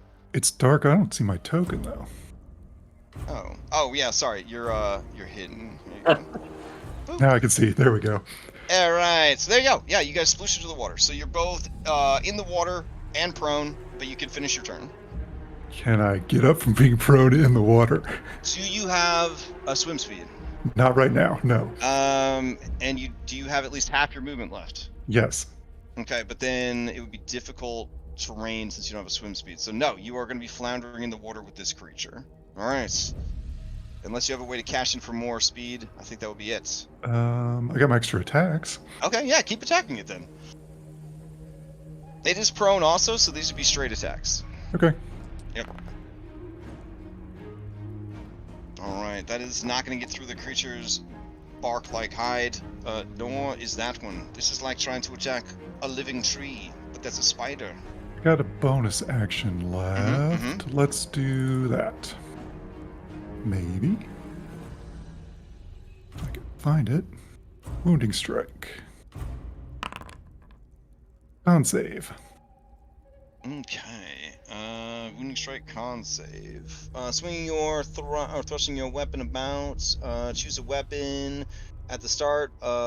Choose a weapon when you learn this attack. If you hit with your next attack roll.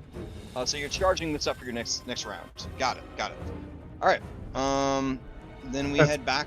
What? Yeah, that's my turn, and Okay, I don't think I sounds good. hit it. So Right.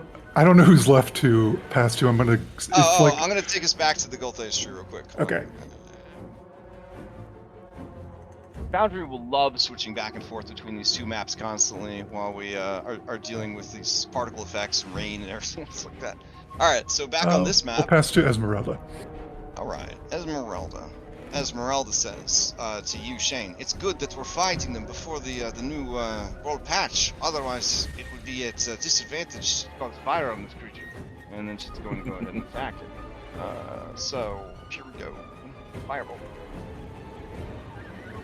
Just trying to drop some steady damage on a big tree. That's steady ass damage. Alright, 12 more damage. Takes the full damage. Let's see, bonus action.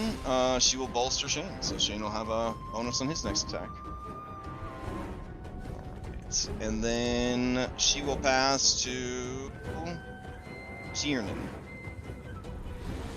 Hooray! Oh, wait. Before you can pass the Tiernan, the trees to steel! That's right. This took some damage. I'm gonna do activation tree time.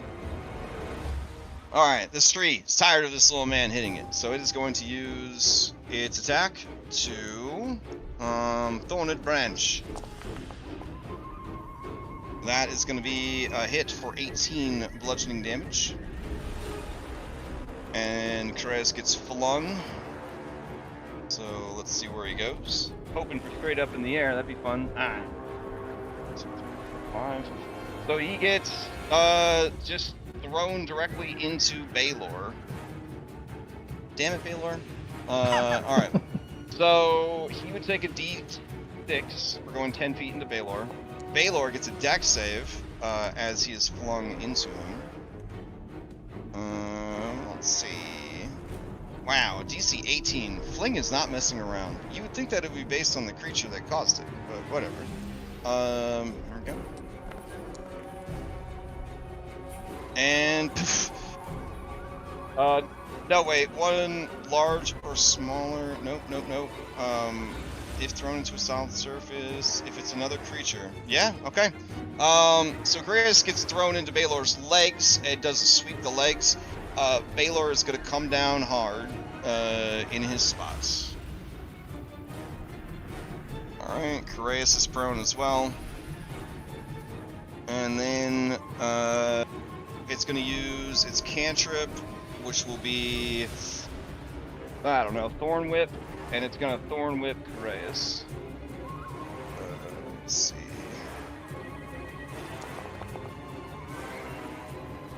23 for 5, and it will pull Coreus back into the space it started in. Just manhandling him. Alright, then it will pass to Tiernan. Just kidding, it's gonna pass to layer action. I'm going once. No, it's too late. You already said it. Once, going once, goes twice. Layer action. Alright. Let's see. Well, there's a spider down there. We'll handle him last, obviously. There's a spider right here. And there's a lot of tasty people over there. But there's also a Darius right there. And there's a big boy over here. Alright. So, first off, this thing's gonna move here. And then it's gonna move again. And then it's gonna move again. And then I'm gonna make it glow or something so that I have some chance of noticing it in the future. I don't fucking know. This one right here is going to try and attack Chris on the ground with a constrict. Has advantage. 22 is gonna hit. He is grappled and restrained. And then with its movement, it's gonna start dragging Chris away from the tree.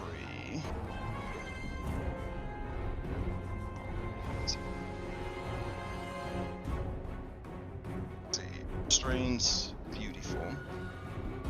All right, this spider up here, it is going to begin moving towards these people over there. Do you have any special movement, spider, or are you just a big, tall, lumbering creature? Anyways, so yeah, so it's a big, strong, lumbering creature. So it's going to move, and it's going to dash. And then as a bonus action, oh my gosh, those are some great bonus actions. Sadly, none of them qualify. Aww. Okay. Then it will just. Wait, what's this? Oh no, can't do that yet. All right, then it's going to move 5 more feet.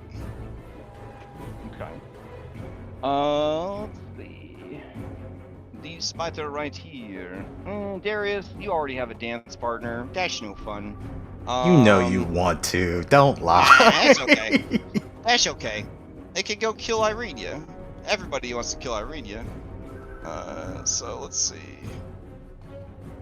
Ooh, but we do have a boy on the ground over there. A big giant boy on the ground. Yeah, it'll just walk right over you, Darius. To the giant. Giant's on the ground. Advantage on these attacks. Here we go. The creature's multi-attack. It can attack with one of its forelegs and one of its bites. So, unfortunately, it's not attacking from surprise, so it won't deal an extra 3d6 damage. I do have a nice poison, though. Okay. So it's going to attack with its foreleg. This is with advantage. It's going to hit 25 points of damage on Baylor. It is also going to cause an injury to Baylor. His eyeball. Oh, buddy. Alright, so let's see. Odd is left, even is right. Right. Let's see. Wounded, right eye. Okay. It's going to use its bonus action to impale. Since it hit with its foreleg attack against a prone creature within range. The creature is now grappled by it. So it basically drove its foreleg all the way through Baylor into the ground. Let's see, that would be this guy. And then, let's see, it's going to bite him now. Okay. There we go. 26 is going to hit. Baylor gets save against poison. He makes the save, so he halves the poison, takes a total of 14 damage from that attack. That bloodies Baylor, which triggers his new ability, Ground Smash. As an action while bloodied, a giant can hit the ground with its feet, making the earth shake. Each medium or smaller creature sitting within 15 feet of the giant when it hits the ground must make a DC 16 saving throw or fall prone. After using this ability, the giant... Why is it cut off? Oh my god. What does it do? What is the rest of the ability? Oh, well, I'll have to look it up. And then... Let's see... However, it also activates a frailty of giants, which is called Frustrated. The giant is frustrated by being injured. At the start of each of its turns, it must succeed on a Wisdom 10 saving throw, or attack whatever creature is closest to it. If 2 or more creatures within the same distance of the giant, it chooses its target at random. That's fun, right? It's only a DC 10. Should be okay. And let's see. Does he do anything else? Nope. Nope, he's good. Okay. And then I think that exhausts that spider's action economy. So we'll keep moving. Alright, Darius, you got your own Vine Blight here. Here it goes. It is going to turn into... nah, it's just going to attack you. Here we go. That is going to miss. Even with the flank from the spider. It's going to give the spider a bolster, because it's a big helper. Alright. Heading over here, Fanspo bots, Izzy, Irenia, Daniel, hole in the ground. Oh, this dude that just won't quit. Alright, this guy's gonna target Daniel with a crippling strike needles. And it's only a 14. So does that? I think that still hits you though. So half the damage, so that'd be 3 damage, and then your speed is reduced to 0. Alright, and at this point, I think easy target would have faded, and he gets his reaction back. Excellent. Alright, moving on. We've got this one Twig Blight attacking Claude. This Twig Blight is going to take the dodge action. Now Claw really is having flashbacks. Yeah, as it PTSD. does. Yeah. Claude. The camera zooms in on Claude's eyes. He looks panicked, seeing that this guy studied under the same martial arts master. Okay, I think that's all the adds, except for the spider downstairs. So we all jump downstairs. Gandalf and the Balrog going at it. Hell yeah. Let's see. Down we go. Are you guys not able to see because the cameraman doesn't have dark vision? I'm able to see now that you changed the map settings. Oh, okay. Cool. Alright, so Liar. This creature is floundering about in the water. It don't like being in the water very much. That was my first question. Can a spider swim? Well, horrifyingly enough, many spiders can swim, but this spider does not have swim speed. It is so heavy that it is just going to basically sink to the bottom. So it is going to right itself with half its speed. And then it is going to difficult terrain, try to move closer. It's only got 15 feet of speed left, so it can only go about 5 feet. And then it will try to attack you, but it is technically in water. So I'm gonna penalize its attacks here, I think, because it's not using attacks made to fight in the water. Well, it can bite you though. That's a piercing attack. All right, here we go. It's gonna attack with its foreleg. These are both piercing. You know what? It'll be okay. So here we go. Against Floundering Liar, we got 20 for 12. That'll hit. And then it will impale with its bonus action, grappling you in place. And then it is going to try and bite you. That will miss. And that will miss. All right. And that is it. We're going to spawn a ton of dudes upstairs. But we could stay down here for now if you plan to steal... Well, let me see. I can't remember what was left on the track. We might not be able to steal yet. So let's head back upstairs. Here we go.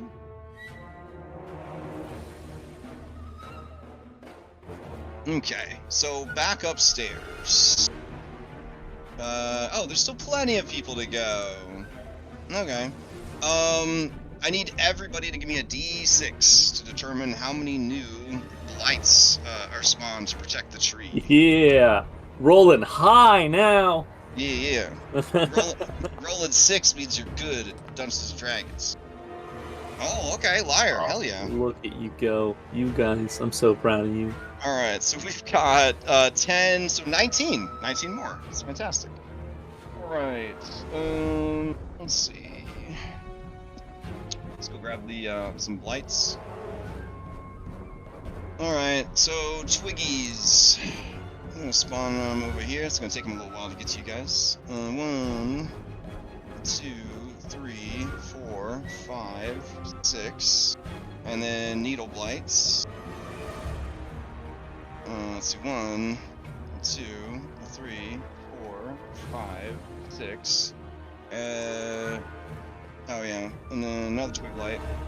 And then Vine Blights. Here we go. 1, 2, 3, 4, 5, 6. There we go. And they will pass to Tiernan. Oh hey, how about that? These little like extra trees around here that all the vine blights and such are detaching themselves from. Do they look like,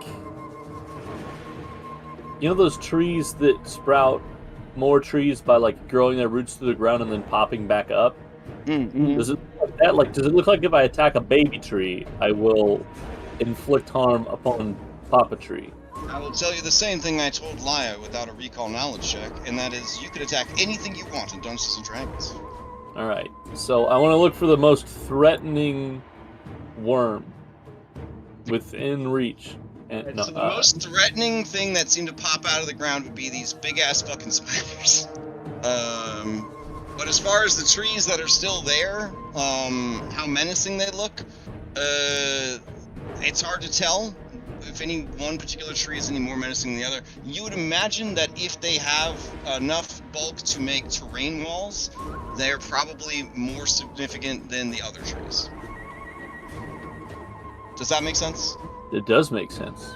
Okay. I'm gonna scooch to right here, and then I'm gonna swing at giving Vine Blight. Okay. Yeah, boy. Come on, collapse. Yeah. Join the party, misfire. A random creature takes any damage this would have caused. If no damage is involved, they take 1d6 damage. To determine the creature, have everyone within 15 feet do a roll off. Alright, Claw, so we got. You better not fucking. So we've got a needle blight and a claw within 15 there feet. should be.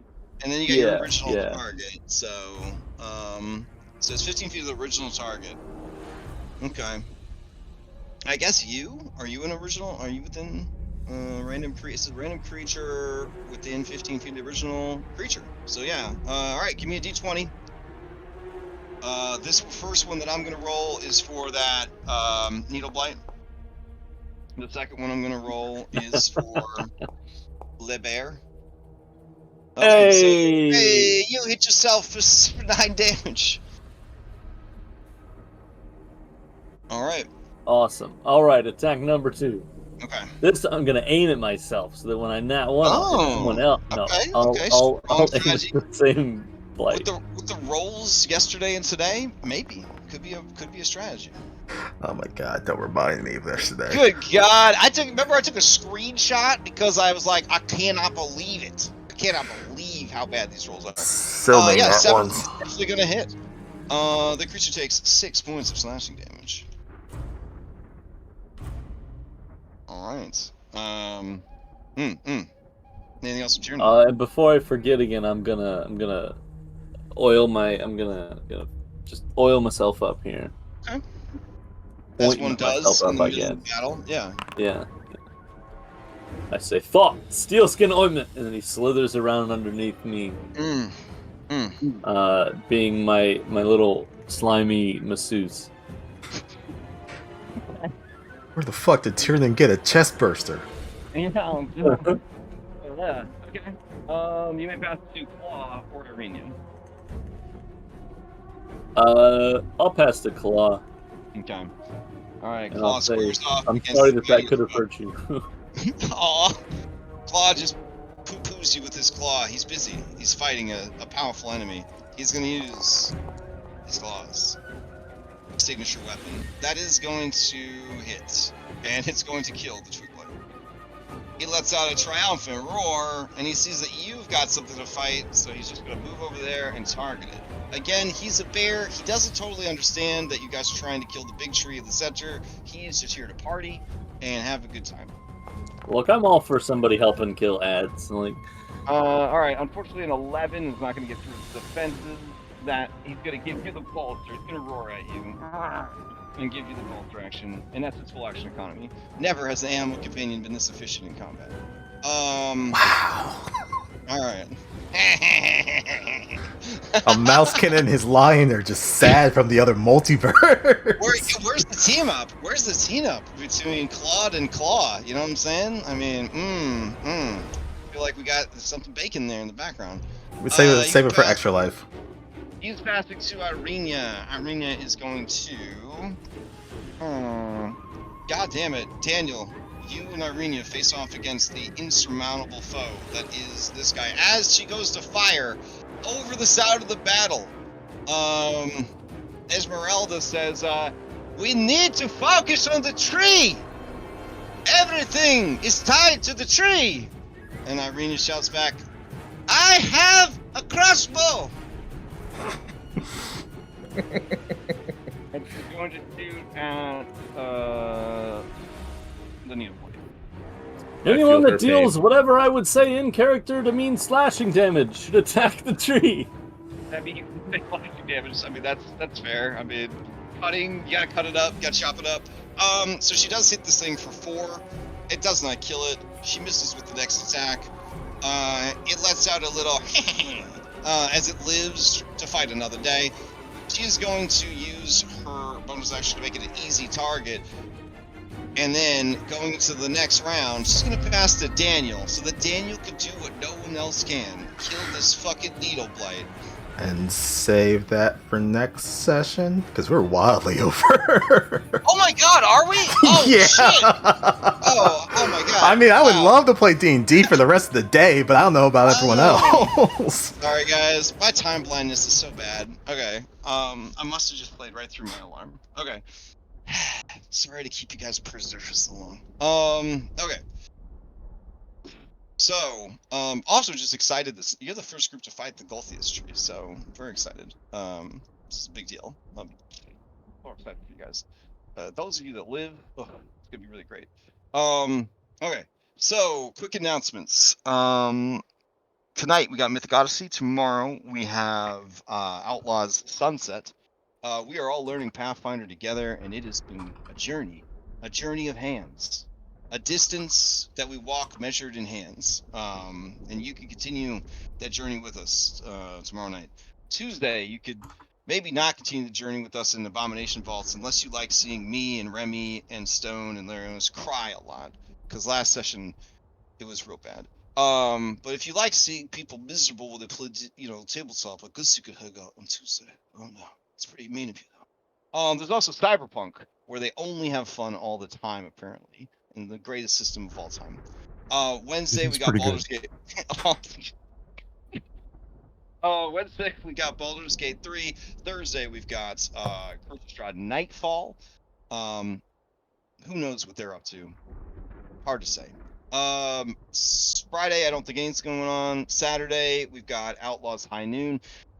Nope. Sorry. Saturday there is not any Outlaws High Noon because I will be on a trip. But that following Sunday morning, I will be back and we'll be continuing this fine adventure. Does anybody have any announcements before we adjourn? I would like to say rhyme with Orpheus on Fridays, but hopefully we're back on schedule. We'll see. Okay. All right. On that note, I'll take you guys back to your dashboard, and I hope you guys enjoy the rest of your Sunday. Oh, and then in the spirit of Carsophona, if you got any fanspo's, please send them this way.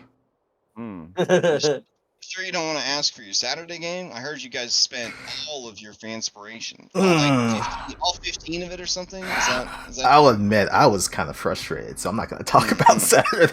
Okay, fair. That's fair. Okay. On that note, I'll take you guys back to your dashboard and enjoy the rest of your Sunday. Thanks for running. And thanks everyone for tuning in. Catch you next time.